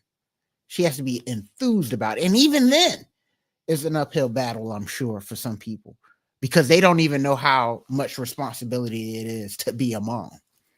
So if there's a woman who's just completely out on being a mother, being a family woman, run for the hills. There's nothing there for you, unless you're actually in the business of not having any kids or whatever, then y'all can splack out. But any guy that's really trying to convince her, you guys are barking up the wrong tree. So yeah, Joy is entitled to her opinion. I'm sorry she feels that way, but this world is pretty big, man. And there's a lot of people out here that have their own opinions about things, and people are entitled to not want to have kids. And I'm just inclined to believe through life experience that, if somebody doesn't want a child, don't try to force it on them. And especially if it's a woman. But what are your thoughts, man, on Joy Taylor saying that, hey, she's not into all of this legacy building stuff. She actually thinks it's quite stupid. What are your thoughts, bro? I kind of hear where she's coming from. Then this will probably be one of the rare instances in which I will side with her. I think her experiences are what informs her on this particular concept. Because so I've been watching Joy Taylor going all the way back to when she was like the moderator on Undisputed. So years, this has been like over, I don't know how long, but however long, like 2016, 17-ish, somewhere around there. And she, whenever prompted, has openly talked about her aversion to having children and being a mom. She's been open about the fact that that's not a part, that's not in her timeline. Like, that's not for her. She has no interest in having children. And yet, despite her being open about that, I would imagine there's still a lot of guys who have tried to pursue a long-term commitment with her. And I would imagine a lot of those guys fancy themselves family men who at some point want to be a father. And so I think where Joy Taylor is coming at it from is people's priorities are messed up. And it isn't, I'm somewhat putting words in her mouth, but what I gather from what she's saying is when it comes to like creating families and rearing children, people have messed up priorities. And they will deprioritize being with the right person that is most suitable for cultivating the right kind of environment to raise a family in lieu of getting with somebody that you just want to sleep with, essentially. And I think her experiences therein have informed her on that, because I would imagine that she's met many dudes throughout her time as a single woman who have openly talked about wanting to have children and be a father, and yet she's openly talked about not wanting to be a mom or have children herself, and yet these guys are pursuing her anyway. And so at that point, what does that mean in terms of the fabric of raising children in the right kind of environment? And so I think her overall point is the importance of having kids in the right kind of environment. And for her, paying lip service to the idea of doing it for the purposes of legacy, even though you're not prioritizing cultivating the right kind of environment, does a disservice towards the idea of having children in the first place. Yeah. So I kind of feel like that's the point she was trying to make, but she's coming at it from her own, Joy Taylor Industries perspective, where, she's also kind of speaking at it from the prism of, I do whatever I want and no one's going to tell me what to do. And just because I'm a woman doesn't mean I'm going to be defined by motherhood and blah, blah, blah, blah, blah. So there's also a tint of neo-progressive women empowerment inherent in her comments too, that are somewhat muddying the waters. But I think at the end of the day, what she is talking about, generally speaking, is people not having the right priorities in place when it comes to having kids. Because I do agree, there are a lot of people out there who are dropping these kids who have no business having children, either because they are ill-equipped financially or morally or any of this other stuff. Emotionally, they're ill-equipped. Or because they are otherwise just deprioritizing they're otherwise deprioritizing the right stuff and prioritizing the wrong stuff. So I kind of hear where she's coming from. And, I'm no Joy Taylor fan, but I do think the spirit of, not necessarily that, but I do think that at the end of the day, and you've heard me say this, I respect people who know who they are and they make it known. So what she has to say might not necessarily coincide with my sensibilities, But if she knows that she don't want to be a mom and she knows that she don't want to have no kids and she's making it known, I respect that. If you at the end of the day decide that you want to try to sign up for that, despite the fact that you know deep down inside your sensibilities are opposite of that, that's on you, not her. She's letting you know who she is. Right. So it's up to you to make the informed decision. And if you choose to opt into that equation, that's on you, not her. So from that standpoint, I kind of really don't see much fault in what she's saying, other than I kind of get the sense that there's a little bit of that, this is what it means to be a woman now, ideology coming through subtly when she talks like that. But moreover, people are prioritizing the wrong stuff these days when it comes to having kids. To the people who care about legacy, but they're doing it in the right way, cultivating the right kind of environment because they have the right kind of priorities, there's no way in the world she's speaking to them. And if she is speaking to them, then she's completely out of pocket for talking like that. But to the lot of those out there who's just out here just having these kids willy-nilly, like it's not really something that's important, or like it doesn't require a significant amount of planning and preparation and meeting of the minds and talking things out and making sure everyone's on the same page. That stuff is important. And I do believe that a lot of that is being left at the wayside by people who are just kind of irresponsibly having children. Yeah, you bring up a good point, and I think she's more or less talking, and I know it was closer to her own personal experiences, and I related it to her talking to these 70-year-old men that have a plane, which is part of the group, but your explanation also helps me get into the mindset of really where she was coming from, because she doesn't live the life of every average everyday guy or person, I mean, and she wouldn't be talking to an average everyday guy. You know, so she's only talking to these dudes that feel like they're hot shots, that want to have a baby with Joy Taylor for that legacy. Yeah. Yeah. You know, power couple, baby, and you know, that weird stuff. That is stupid, actually. You know, you are just making another person because there's no connection there. She doesn't feel anything for you. And it'll just be more PR stuff. That is weird.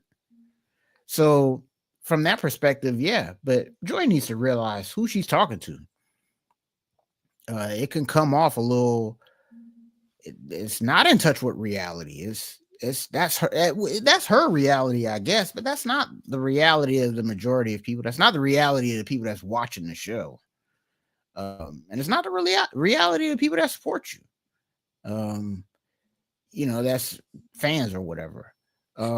That's a unique situation dealing with celebrities. So, you know, Kendra G bringing up celebrities like Future, Cannon, for instance, that we're doing it for that, you know, for the clout and other weird things. So, yeah, if you don't want to have a baby for clout, I understand that. That's completely understandable. But say clout. You know, I guess that would have been easier for me to understand. But using a word like legacy or whatever, people do want to have a legacy for their own personal reasons. There's a bit of selfishness in there. But part of being alive, man, is being selfish to a degree. Self-preservation, that's what people do, man. That's put hand on stove hot, remove hand. You know, it's part of life to want to have self-preservation. And part of that self-preservation for some people is to have more of them replicated. You know, listen, I'm not here talking, all right, on a podcast in 2025. All right. If I didn't have people going on back in the day saying that they wanted to procreate like that, you know, and I'm literally a living reflection of those people. You know, I can go back in the 1500s, you know, see my great or whatever, you know, granddad or whatever, you know, and he got this awkward little pinky toe that I got right now. You know what I'm saying? It's not like a regular, it's like a claw. You know, I ain't got no scary feet, but the point I'm trying to make is I got that from somebody, you know, and I got this way that I see the world and stuff, you know, through stuff, man, through legacy. And so basically what I'm saying about that is that you are your legacy. And so for you to have a child in and of itself, inherent, there's a legacy thing going on there. Now what do you what are you going to instill in that child or whatever? That's another thing. But I'm saying is that you are your ancestors, and your ancestors are you. And if you don't want to keep that line going for whatever reason, you're more than entitled to do so. But I think it's a part of self-preservation, a part of the whatever is going on down here, is that people want to they want to keep the replication process alive. So some people don't want that, and that's fine. But for the people that's out there that want to do that and have their legacy continue and whatever, I don't think there's anything wrong with that. I think that it's a normal thing. So for her to call it stupid, but because of her narrow worldview, I think is, it can come off as dangerous rhetorics. Yeah. So, but I hear your point, but this is not, this isn't an everybody thing. This is more or less a, Joy Taylor's a TV baddie, and she's encountering other quote unquote high level men. Right. And they want to, cross pollinate for clout. And that is weird. So if that's where Joy's coming from, I agree with that. But the standard everyday stuff that everybody else has to deal with, the vast majority of the world's population, they just want to keep that gift alive of having somebody else being able to enjoy life. If you want to call that what we're doing right now is enjoying. Yeah. Maybe, well, she doesn't really have to concern herself with the responsibility of carrying on her family legacy because she has siblings with children and she has nieces and nephews. That's so true. She's kind of relieved of duty from that standpoint. And then, so it kind of makes maintaining this kind of mentality easier when you don't shoulder some of the responsibility for carrying it, for carrying along the bloodline. Mm-hmm. Also, her coming from a sports background, I wonder if some of this is semantic sensitivity. Like, I wonder if she just has a strong aversion to the word legacy because, legacy has become an overused, exhausted word. Yeah. Especially within a sports context. Every time somebody does something, it's always like, what does this mean for this person's legacy? The word itself has become overused. It's ridiculous. Agreed. And so maybe I wonder if throughout that conversation, if you replace the word legacy with tradition, if she would have said the same thing. Because I'm wondering if maybe she just has an issue with that word.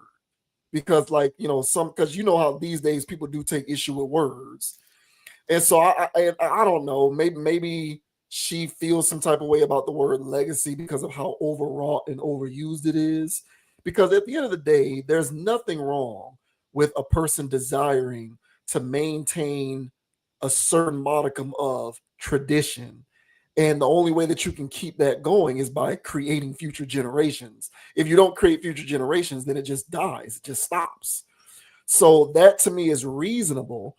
But where I will side with her is, in my opinion, there are a lot of people these days. There's a lot of people out here. People in general need to stop having children. And that's not on no Darwinism population. Yeah, like that. People need to stop having kids out here, and that's not on some Darwinism population control stuff. That's on some way too many people in society are engaging in sexual irresponsibility. And the result of this sexual irresponsibility is children being reared in weird, compromised environments. Yes. Where they grow up and they become unproductive contributors to society. Yes. So a lot of people with the wrong head on their shoulders and the wrong priorities do need to stop having kids. And I would imagine you do have some of these people who have the wrong priorities will talk about wanting to drop more jits for legacy purposes. And those people are doing the concept of legacy a strong disservice. I remember the last thing I'll say, I remember when I used to live in Tallahassee before I moved back home, the barbershop that I went to, there was a receptionist that used to work at the front desk at the barbershop. And she was, an around the way girl.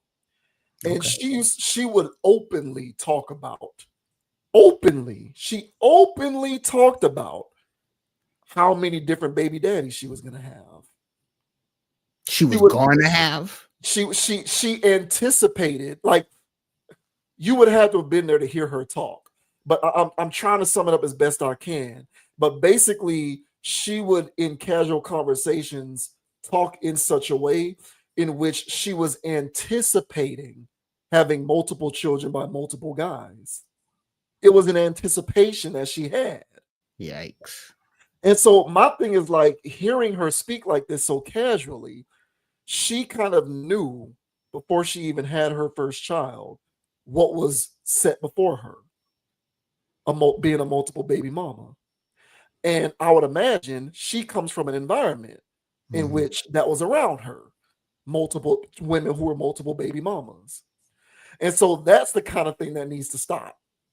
And so from that standpoint, it is very counterproductive to have children under those circumstances, under the pretense that you're doing it for legacy and doing it to carry on whatever it is that you intend to carry on, because these kids need to be reared in the right kind of cultivated environments. So from that standpoint, I hear where she's coming from. Legacy is something that doesn't need to be factored into the equation when you're talking about one's motivation for having children. If that's what you're out here doing, is willfully engaging in this glorified sexual irresponsibility.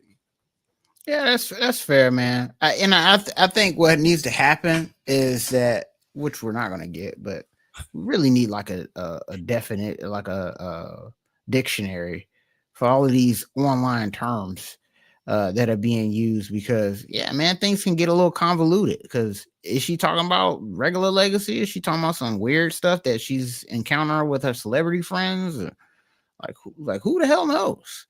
But I would say this: I don't walk around talking legacy. Like I don't use those terms.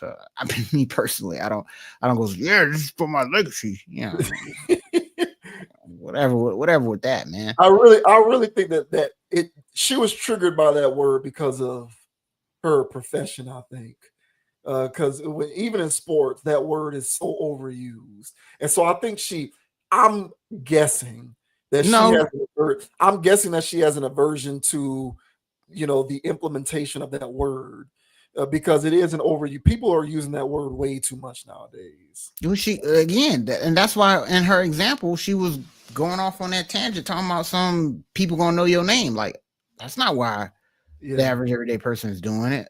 That's part of the conversations that you having with your little celebrity friends, where they are whatever. And that's not important, actually. It's a drop in the bucket, like, in the grand scheme of things. But, like I started off with, man, I think the best way of putting it is just putting good people in the world, and being responsible for putting good people in the world and good energy in the world. Because there's people out here that should not be having kids, as you mentioned. And unfortunately, a lot of those offspring are going to end up, like you saying, not being productive to society, which means is that society, for the most part, if it's not being productive, it's only going in the other direction. So for you to offset that, combat that by putting good vibes in the world, I think that's kind of important personally.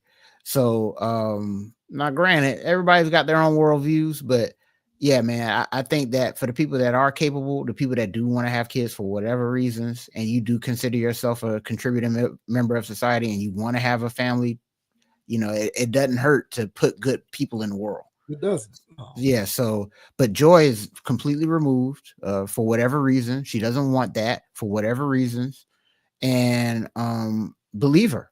And because I'm telling you, if she were to have a kid, it might end up being one of those people that's not contributing to society.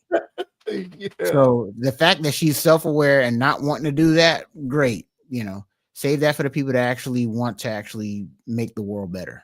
I don't really think that she would even let it get to that point. No, she would.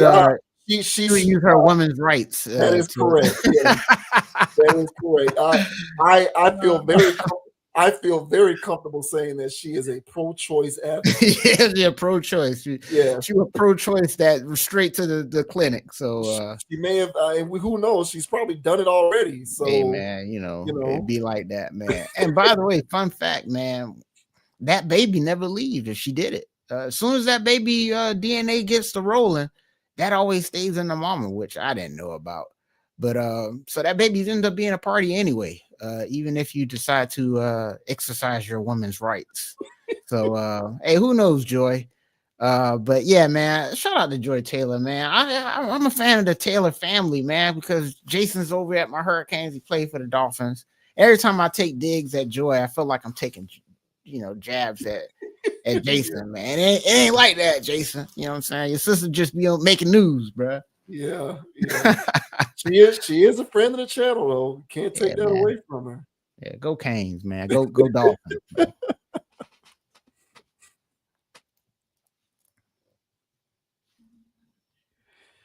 Okay, and now we got Plaqueboy Max, by the way, friend of the channel. Plaqueboy Max is a friend of the channel. Yeah. And Plaqueboy Max is currently engaged in an online back and forth with a woman who I didn't know existed. Correct. Well, I did not know who this woman was, but then again, she's a former America's Next Top Model. That shocks to no one that I've never seen a single minute of that show. I don't even know if that show still comes on.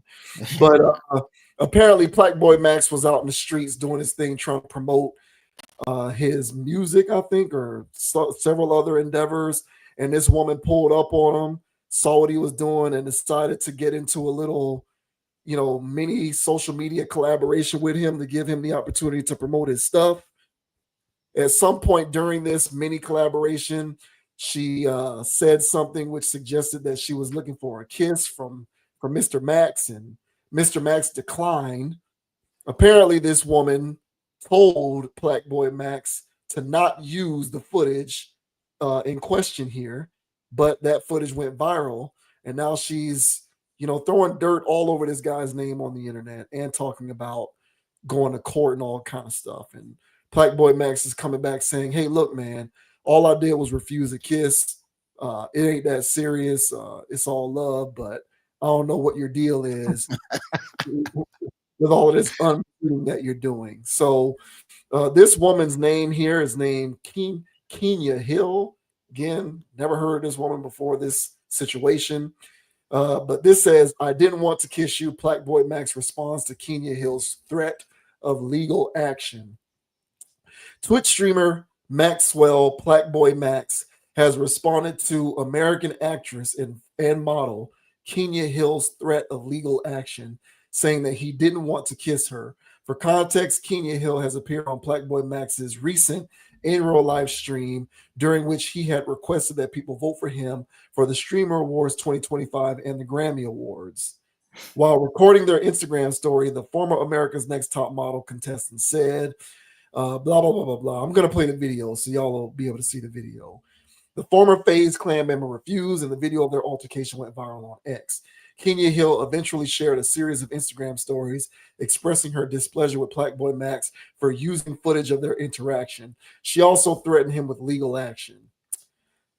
During a live stream on November 23rd, 2025, Plaqueboy Max responded to Kenya Hill's threat of legal action. So here is, we're going to get the whole juicy grapes situation lined up for everybody. Mm-hmm. So here's the initial situation here.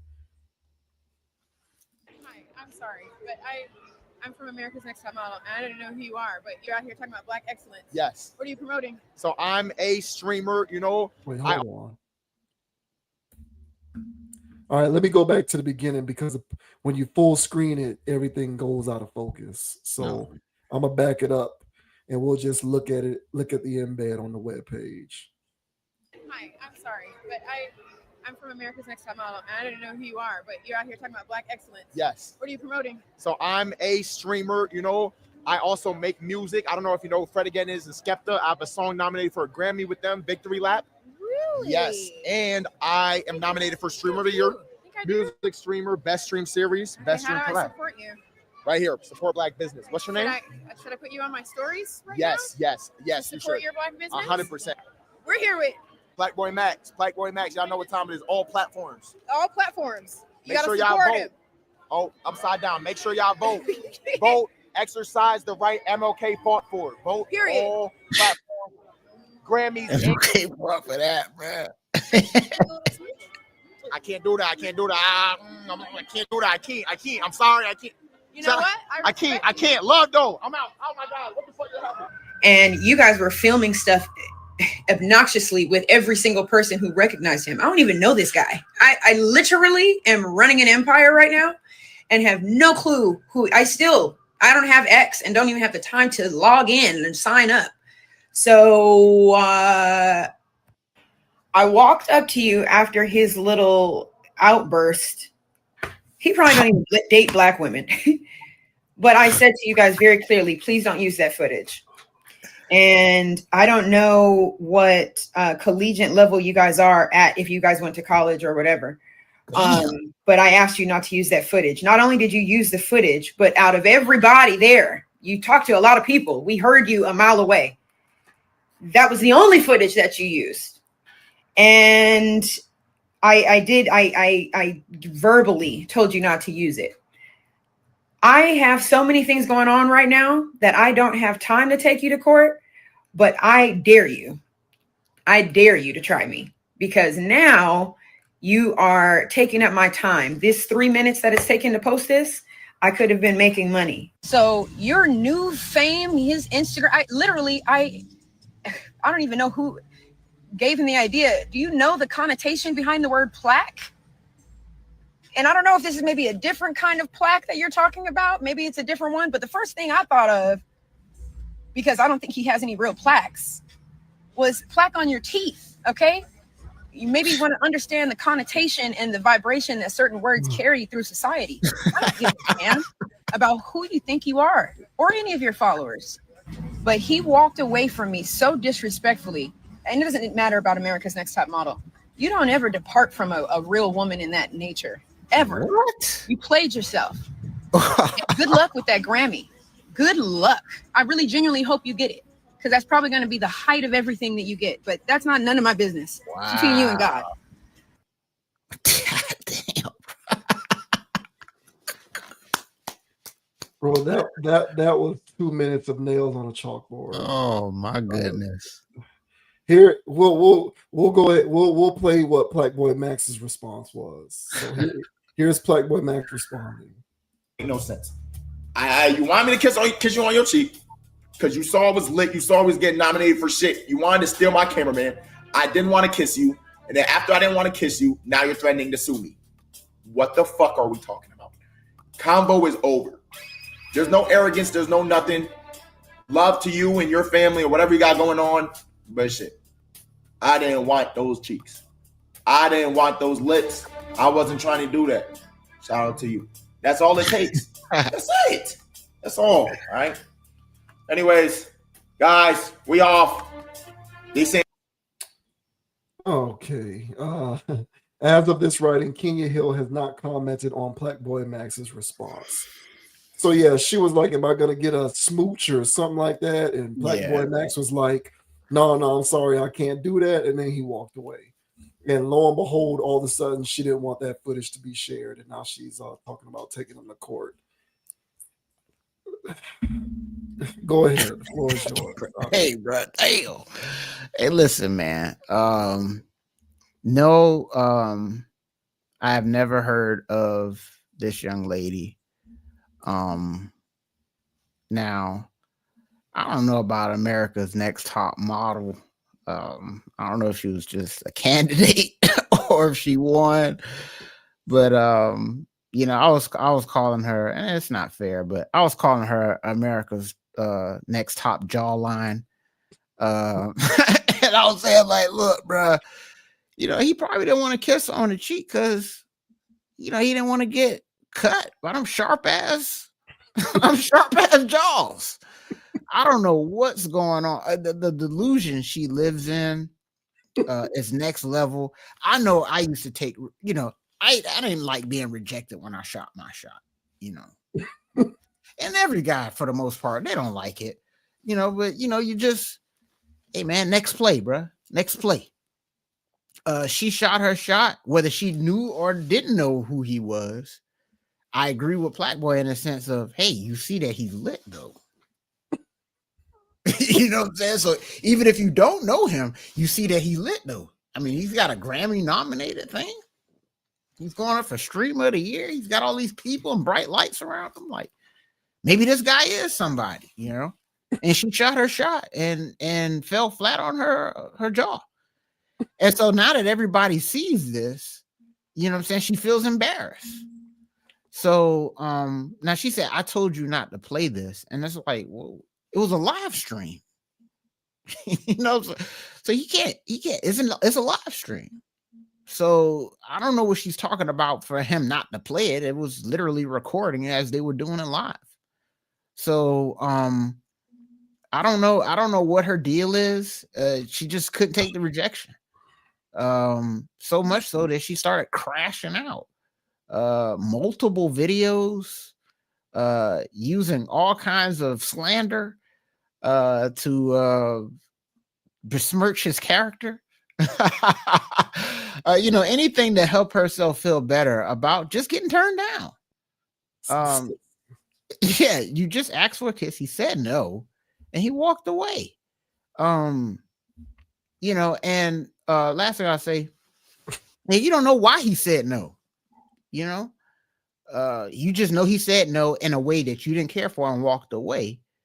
But I'm looking at the comment section on TikTok and stuff, and people are saying like, hey man, he got a girlfriend.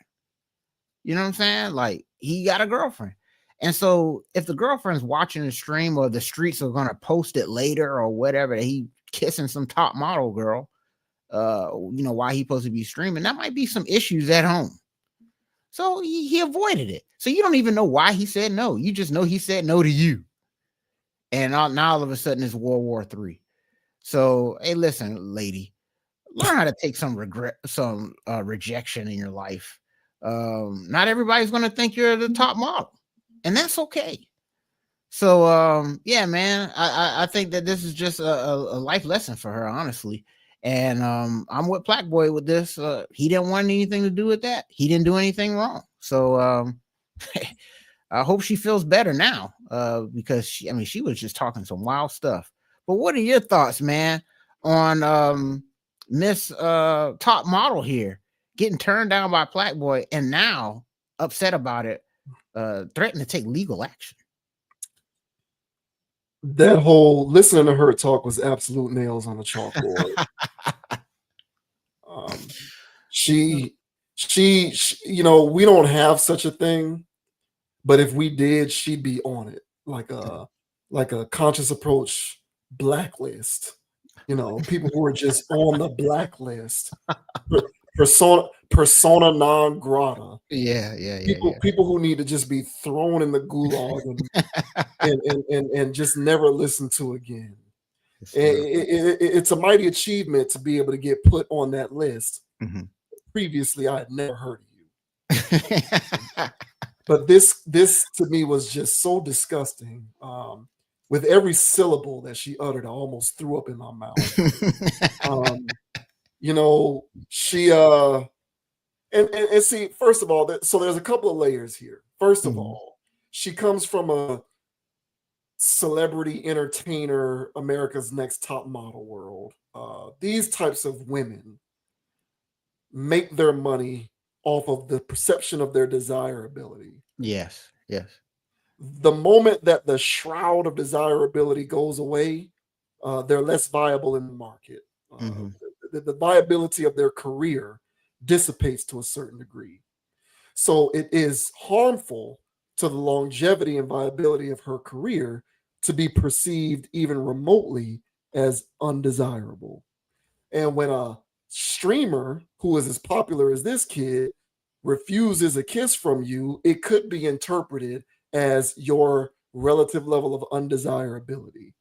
So it stands to reason, because of the world that she comes from, her business being inherent in her desirability, that kind of content works against her best interest, because it somewhat paints the picture that in some respects she's lacking in desirability. The point overall is get over it. You're the one that tethered yourself to a life in which you have to stay desirable in order to be viable. That's a you problem. That's not the world's problem. Furthermore, Kevin Samuels used to say, when women are confronted with undesirable outcomes, instead of maintaining accountability, they will blame, shame, and deflect. Those are the three words that he used to use. He used to say, here go women with the blame and the shame and deflecting tactics. And because she was a wounded dog, she had to resort to blaming, shaming, and deflecting. Mm-hmm. So now, because this guy stood on his own form of business and didn't give you what you asked for, and you feel some type of way, now you want to talk about his intelligence, whether he's has a collegiate level of intelligence. You said you don't even know if he likes black women, which was the most egregious part of that whole thing. And just engaging in all sorts of blaming and shaming and deflection tactics, because it has to be something wrong with him in order for him to have done what he did, because there can't be anything wrong with you. This is the manifesto, the blueprint of a narcissistic person. 100%, bro. Who just you can't see the forest from the trees and understand how, in the grand scheme of things on planet Earth, how anyone could ever possibly fathom not giving you what you want or not giving you what you asked for. So it has to be something wrong with him, because God forbid there be something wrong with you. Yeah, I'm a top model. Yeah, no way he turns me down. Yeah, and you question whether he understands the origin of the word plaque. You talk about whether he's operating on a collegiate education level.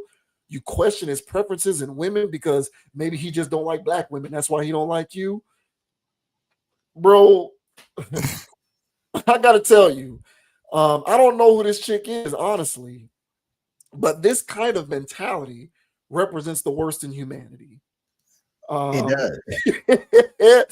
And, I've never been more on Plaqueboy Max's side prior to this moment. This woman can go kick rocks somewhere with her delusions of grandeur and her diversionary tactics.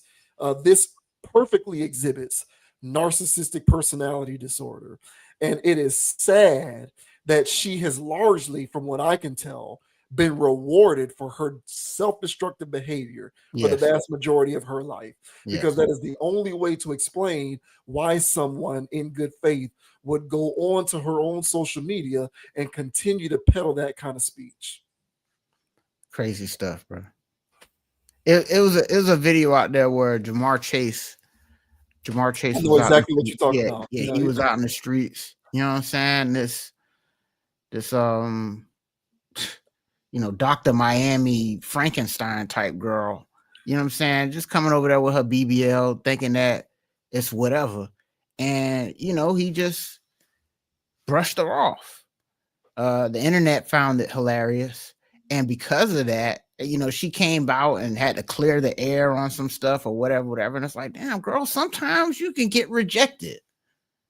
You know what I'm saying? Like, imagine every dude coming to the internet to explain to people why they got turned down. But we got to get all these explanations. When you got turned down. Listen, when I first saw this, I was like, this got to be some type of, this got to be a skit. But when I saw how enraged this lady was and how personally hurt she was, I was like, nah, man, this was real life. This ain't no internet fodder. Like, she out here, she really got her feelings hurt. It's a bad look. And I didn't think about the level of desirability, and her basically fighting for her career in a way, because now she's going to get memed up. These young people don't play. They're not going to forget who she is. And so, yeah, she needs to be desirable. And I didn't look at it as her fighting for a lifestyle and fighting for a career. But I'm telling you like this, I didn't know who she was either. It wasn't much of a career to fight for, even though I'm sure people knew your name. But this honestly gets into another conversation that I even have with the modeling industry. Because there are and I can see the beauty in everybody. So don't get me wrong here. All right. If she hear me talk, she probably don't think I like black women. Okay. So I can see the beauty in everybody. But when people show me ugly stuff, I can see the ugly in those people. Okay. And this young lady here is displaying the ugly, as you mentioned, in your soliloquy there. All right. And that's the nastiness in which she was coming from all of this. I can see the nastiness in her. Therefore, she loses desirability for me completely. Like if she was humble about the situation, A, she wouldn't ask for the kiss.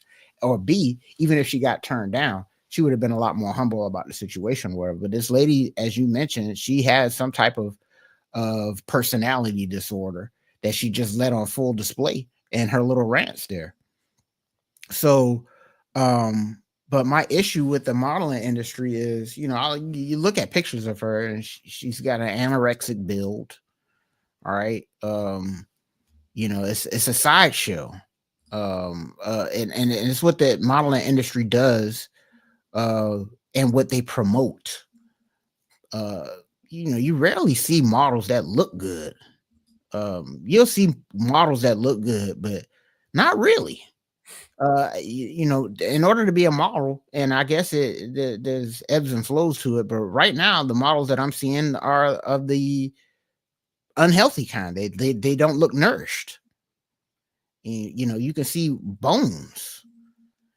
So her winning or being a contestant on the show, I don't know what her story is, but it's clearly ballooned in her head that she's desirable and bad. But you're desirable and bad to an industry that is predicated on some weird stuff, and that's why they chose you, because you got the body of a teenage boy. And I'm not trying to be funny here. That's what they're into in the modeling industry. They're not into voluptuality and curves, or peanut butter skin like Joy Taylor's. They're into the build that she has. So all in all, that industry has, who really keeps up with models nowadays? That's what I'm saying. That industry is on some other stuff that the average everyday person don't see desirable anymore. Gone are the days of Tyra Banks and the ones that, the Naomi Campbells that you can name by name. Like, people don't know these people no more. That's because the industry really doubled down on their weirdness, and they're into some weird stuff. So nobody knows who them. Nobody cares about them. And if you see those people in everyday life, you would ask, do you need some help? You give a can of Campbell soup. You need some food. So all in all, this lady is delusional. She's lost in her own little world with her little model stuff. And yeah, an average everyday young man streamer would turn down some America's Top Model baddie, allegedly. But there's nothing bad about this woman but her attitude. So yeah, man, didn't care for this. And the internet letting her have it afterwards, I was also in favor. Goody. Yes, she deserves it, because really what she needs to do is, man, see, I couldn't run this stuff, bro. Whatever chastising she receives online is not enough. Yeah. It's not enough. And what I don't appreciate is the aspersions that she's casting on his character. Right. Because she was encountered with an undesired outcome. And the guy was nothing but polite the whole time. That's the part of it that bothers me the most. But I've actually encountered this firsthand before. I remember many years ago when I worked at a restaurant as a cook, there was a girl who liked me, and I didn't reciprocate. Now, mind you, and listen, I'm not trying to talk down on nobody or nothing like that. Everybody, there's somebody for everybody. Everybody's preferences are different. Just because I have my own sets of preferences doesn't mean that I believe the whole world runs on my timeline. Those are my own preferences. I'm not saying any other person has the same preferences as me, nor do I believe that my preferences are the only and right preferences. They are just my own. But I personally don't really like overweight women like that. That's just my own preference. You know what I'm saying? It is what it is. I'm not trying to be funny and nothing like that. That's just my thing. And there was a girl who I worked with who liked me, and she was overweight. And I don't mean she was like chunky or maybe had love handles or whatnot. She was just big. She was overweight. That's not really my steez. And so I didn't reciprocate her advances. And, she started walking around talking about how I don't like black women because I didn't like her.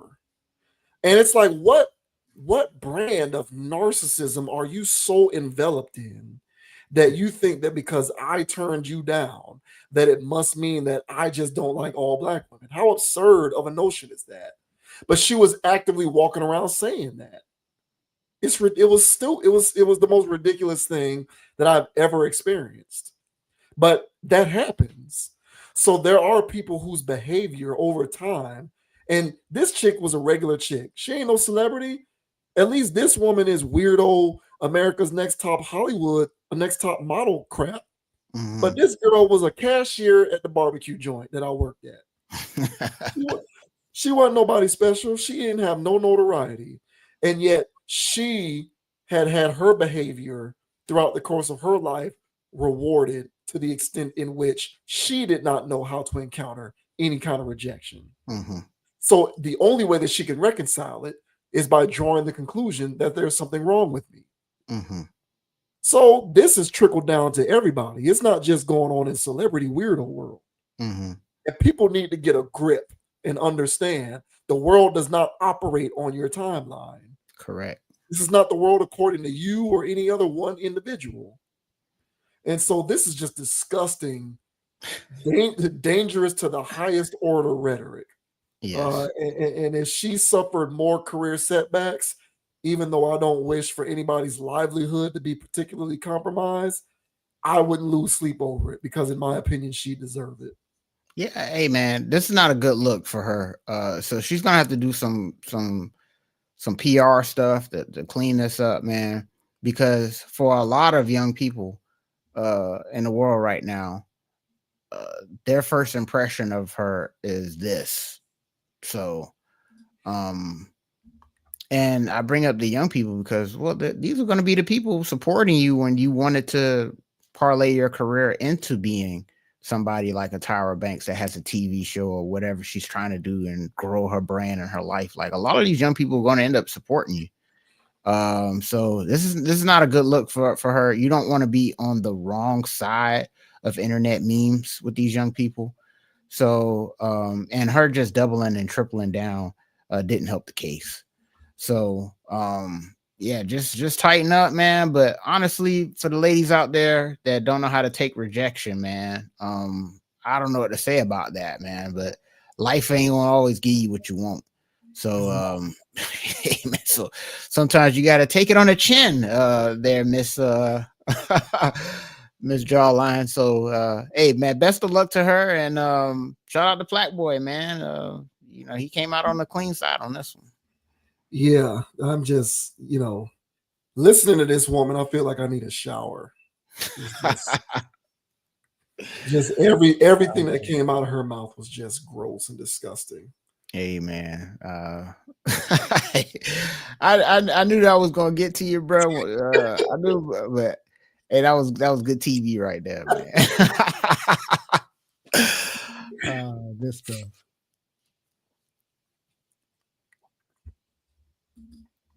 And now we move on to Friend of the channel, Russell Wilson. Yeah, Big Russ. Once again being called a weirdo by yet another former teammate.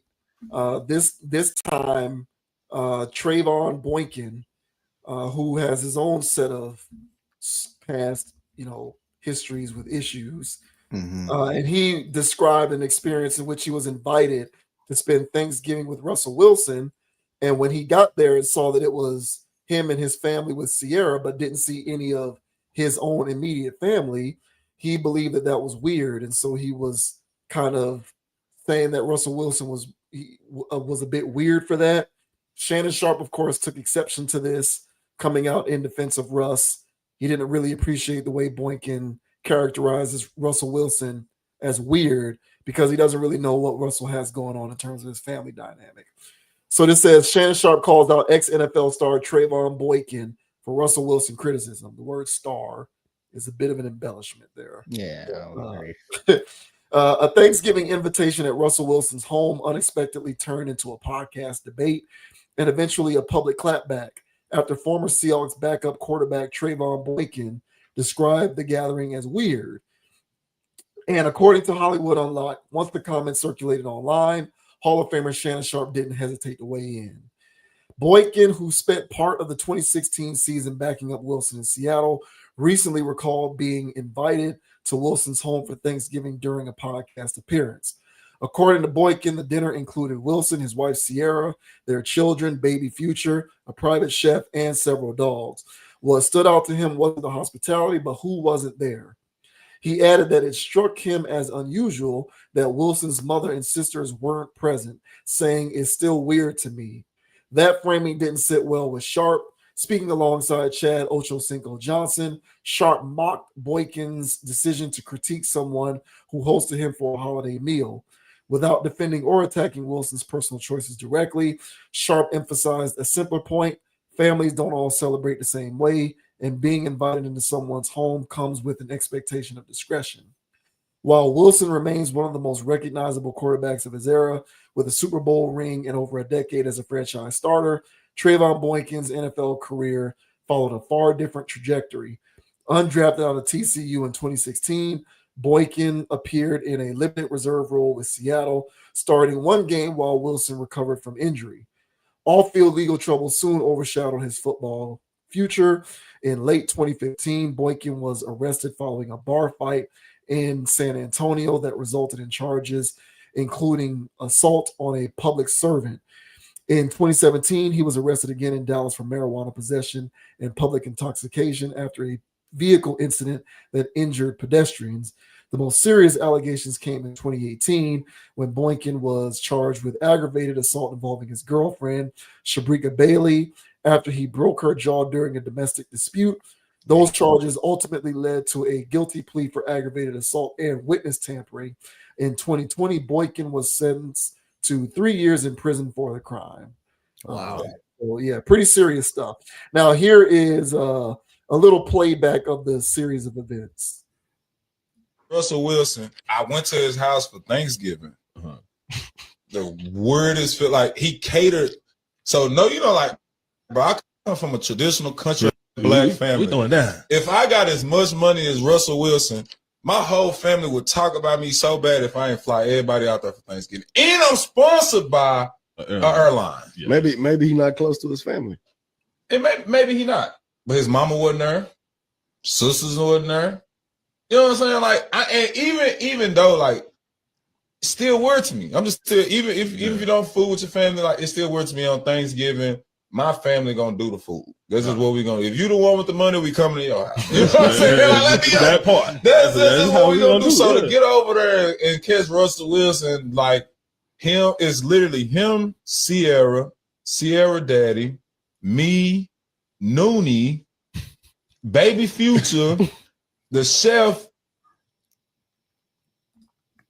and 2 nannies, and 3 dogs. Yeah, and Baby Future at that time was bad as hell. Wow. I hope I got an answer for you too. Why is he sharing the information anyway? Cause see, that's Not chat. Now you see why I don't have a whole lot of mofos at my house. See, he worried about somebody else's family. Yo, black there. He invited you. He looked at you like family. And what you do? Turn around and come got and talk down about real it. to mouth. You think you telling something. Man, I went to Russell House, that mansion, it was weird. Yeah, because he had an outsider in there. That was the weird part about it. That's why you don't let people come to your house, chat. Nobody. First of all, no. Me and my brother had money. Guess what Thanksgiving was always at? Granny's house. Yeah, I think, is there more? Yeah. Even though we couldn't get back, it was always going to be there. When we had a big cookout on show, guess where it was? In Granny's backyard. Damn. Why? I don't get it. I'm confused. Why is everybody always looking for a moment? Why is everybody always looking for a moment to go viral or to get your little 15 minutes? He lets you into his home on Thanksgiving, a special day. Okay, if the family wasn't there, maybe they don't get along. Maybe they don't see eye to eye. I mean, I don't get it. I don't get it either, Ocho. I don't understand.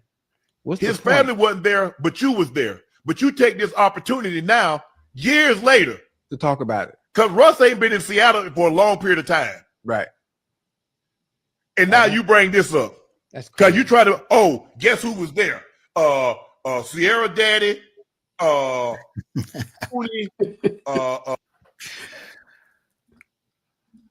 Baby Future, the chef. For the most part, I have a get together. I'm catering it. Yeah. Oh, that's. I just don't get, bro. I don't get that. Why you put this man? This man invited you into his home. You tell him what's happening inside this man's home. That's what. See, and people are like, man, you antisocial. No, I'm anti people running their damn mouth. Ain't nobody. That man invited you into his home. Ultra, I guarantee you, Russ don't invite a whole lot of people into his home. No, for the most part, they say Russ was standoffish. He's not. He invited you into his home, and the things that he get, no good deed goes unpunished. This is the things he get. I don't blame Russ. That's now I see why Russ don't F with a whole lot of people. Russ had to find out the whole hard way. Yeah. So what do you think about that? You on Shannon Sharpe's side on this one, or yeah, I guess I got to be on his side because how can you not? When I first saw this clip, bruh, talking about, I was like, I was more like what Chad was saying, like, what's the point of this? What are you doing? Why am I hearing about this? And him saying that it was weird, and I was like, what's weird about that? Maybe his family was maybe he's not where his family's at. Maybe he's in a different city. And then I started thinking like how what Shannon was saying. I was like, well, he invited you. Where was your family? Why are you spending it with Russell? Where's your mama? I was like, bro, what are you doing, dog? But this is my thing with this whole conversation. And I used to be a Boykins fan, by the way. Full disclosure here, because I was there for his first game. I don't know who they played. I can't remember right now. I can look it up, I guess. But I watched this first game when he played for TCU. And black quarterback, playing for TCU, whatever. And I'm like, all right, man. And I was a fan of the guy. So his whole career, while he was in college.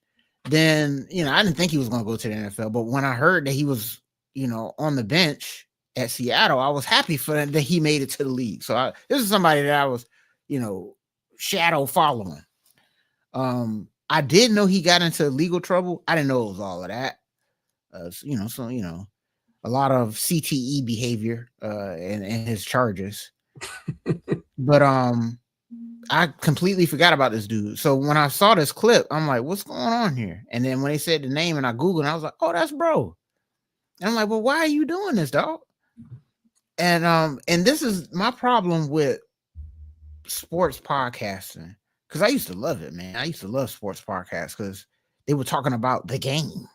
You know, they were talking about stuff that I would never know about that went on with the game. Back in another C19 reference. Back in C19, bruh, Quentin Richardson and Darius Miles, man, they got me through a lot of boring stuff, man, because I used to watch their podcast with them sitting there talking to all the players. And they were keeping it basketball. I didn't hear no locker room tea. I didn't hear what was going on in players' personal lives.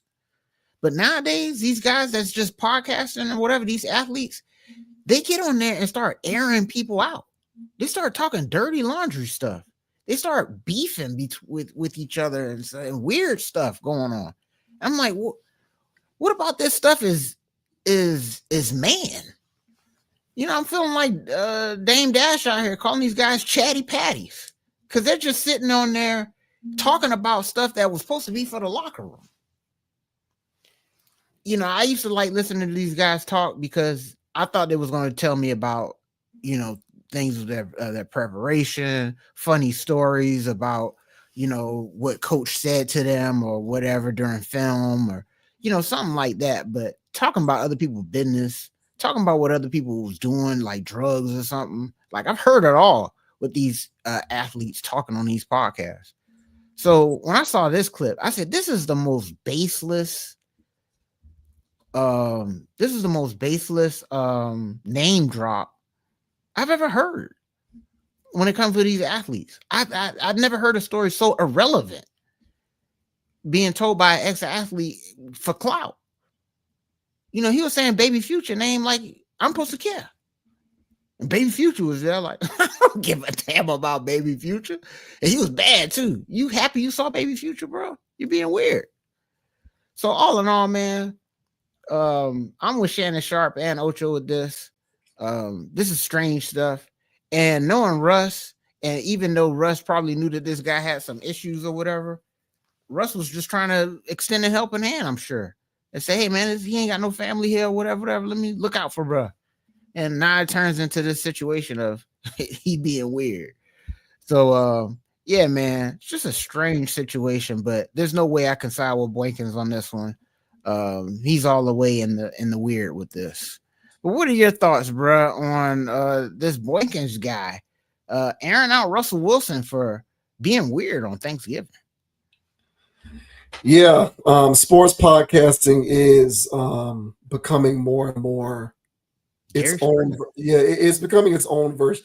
So my theory on this is these guys are just trying to become streamer famous. I feel. I think a lot of these ex-athletes who go into their own, you know, podcasting space and they've created their own show. What I think they want to do is they want to become like Kai Cenat or Plaqueboy Max or Aiden Ross. They want to be these guys. In that world, as a content creator, going viral via doing wacky things and saying wacky things and hosting wacky live streams, that's what works over there in that world. But within a sports context, it doesn't really make sense to do it in the same way. So I kind of feel like the sports version of virility and being wacky and saying wacky stuff is spilling locker room tea. That's the sports version. That's the sports version of rising to that level of being a streamer as a former athlete. Because that's what I think they want. Because streamers are the new celebrities, especially for younger generations. And what I think that these athletes want to do now, I think we're moving away from athletes wanting to be hip hop stars and rappers, which was always the intertwined connection, right? Ball players want to be rappers and rappers want to be ball players.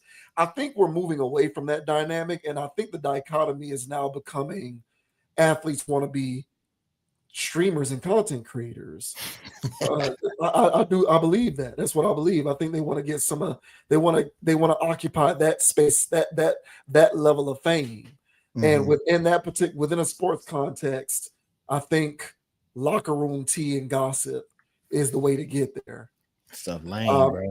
I really don't even think that this would have been a thing if we were talking about any player other than Russell Wilson. Like, let's just say hypothetically speaking that it was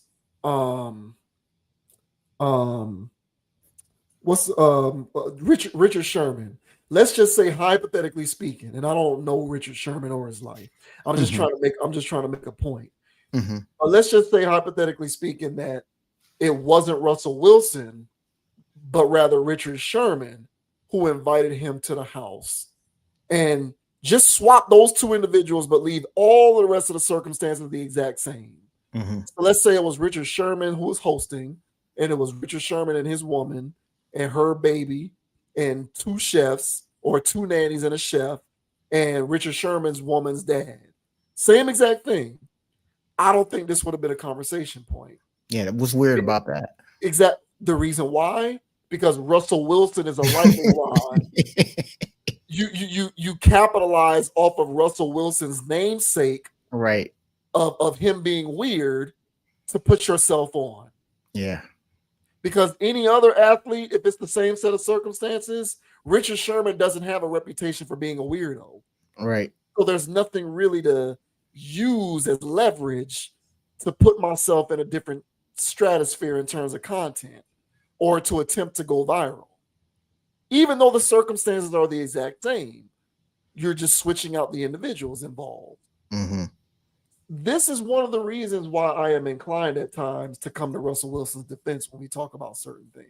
Yeah, no, for sure. Because he gets a bad rap a lot. So it's like, where's the beef? Instantly. They were teammates in, what was that, 2016, 2017? Yeah, a while ago, bro. Almost a decade ago? Yeah, he bringing it up now. What are we doing? I don't get, like, I think this is a Russell Wilson thing. Yeah. Because like you said, what if they're in Seattle and Russell Wilson's family is in, I don't know, Georgia? Right. What the heck? I lived away from my family for nearly 2 decades. And after a while, I stopped coming home for Thanksgiving. Yeah. And I would go to somebody else's house, or I would invite other people to my place, and we would do something. And guess what? Your family understood that. Yes, and they and the people who I invited over weren't questioning why my family wasn't there.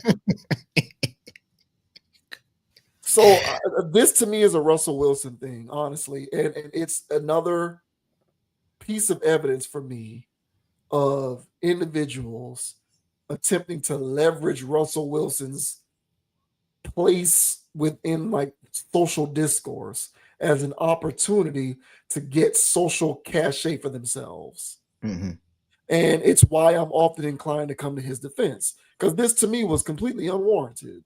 It was. But what are you gonna do? So yeah, I'm with Shannon Sharpe on this too. I don't really get it. I don't even remember, bro. So it is what it is. But I think if you take that exact same story and just switch Russell Wilson out for somebody else, it's a non-story. If you said that, the only reason why it's a story is because it's Russell Wilson involved. So let me try to jump on the Russell Wilson as a weirdo train. Yeah, no, that's 100% true. I thought about it, and it was just low hanging fruit because it's Russell Wilson. But I didn't do the swap scenario. So imagine if you said that about Marshawn Lynch. People really would be calling this Boykin guy weird. It's like, what do you mean, Marshawn? And this guy's argument was Russ makes so much money that flying his people in would have been the thing. And it's just like, hey man, sometimes people don't want to use their money for that.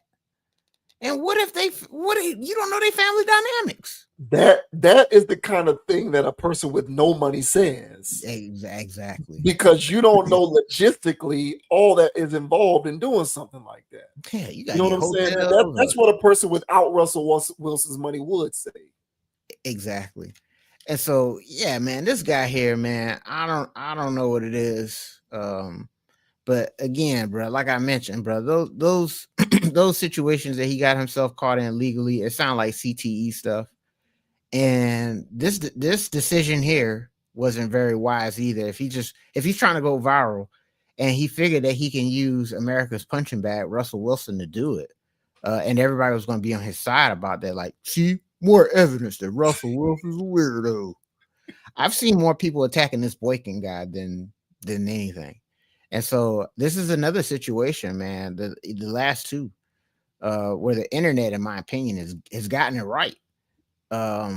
You know, they're not siding with the weird behavior, because that's weird. Bringing up something from probably a decade ago, just to say that somebody was being weird because of how they chose to spend Thanksgiving.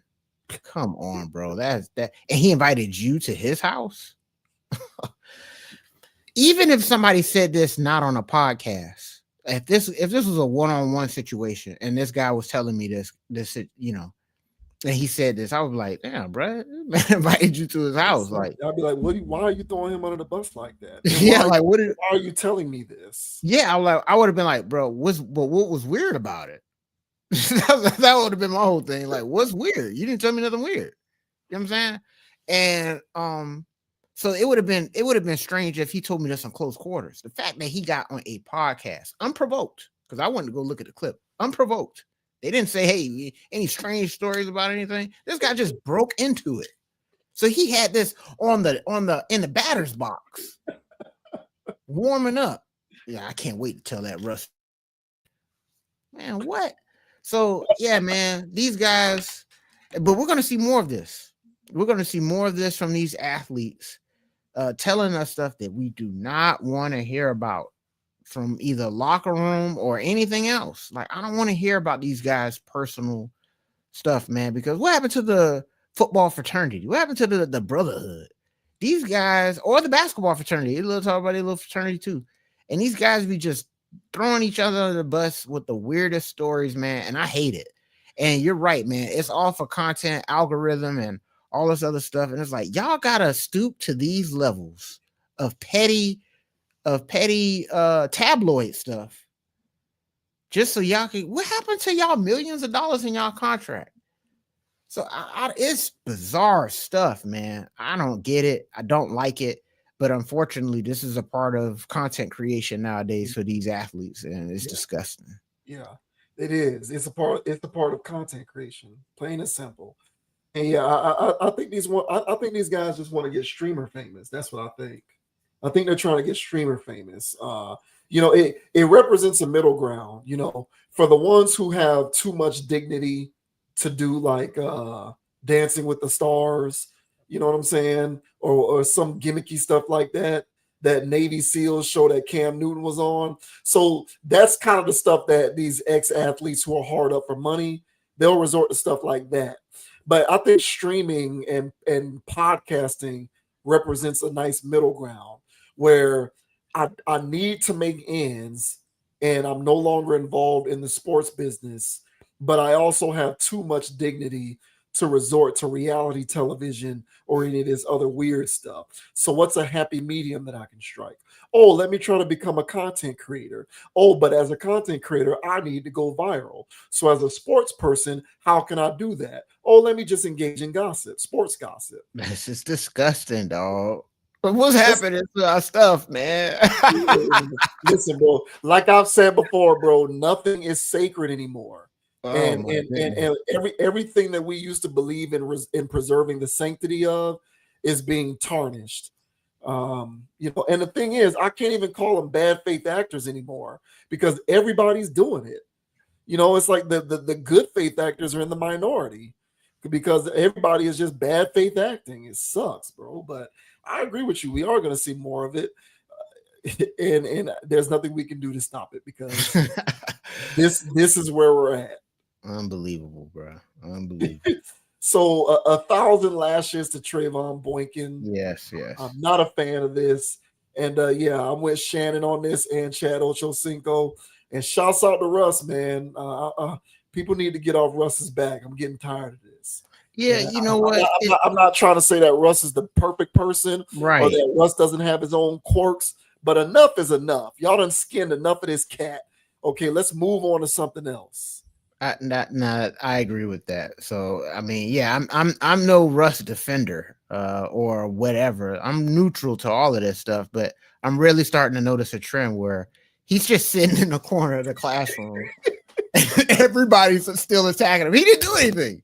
He's literally just sitting right there. So at some point, some people ask to be bullied. They do. And I don't feel sorry for those people because you're asking for it. You got some weird little kink about this.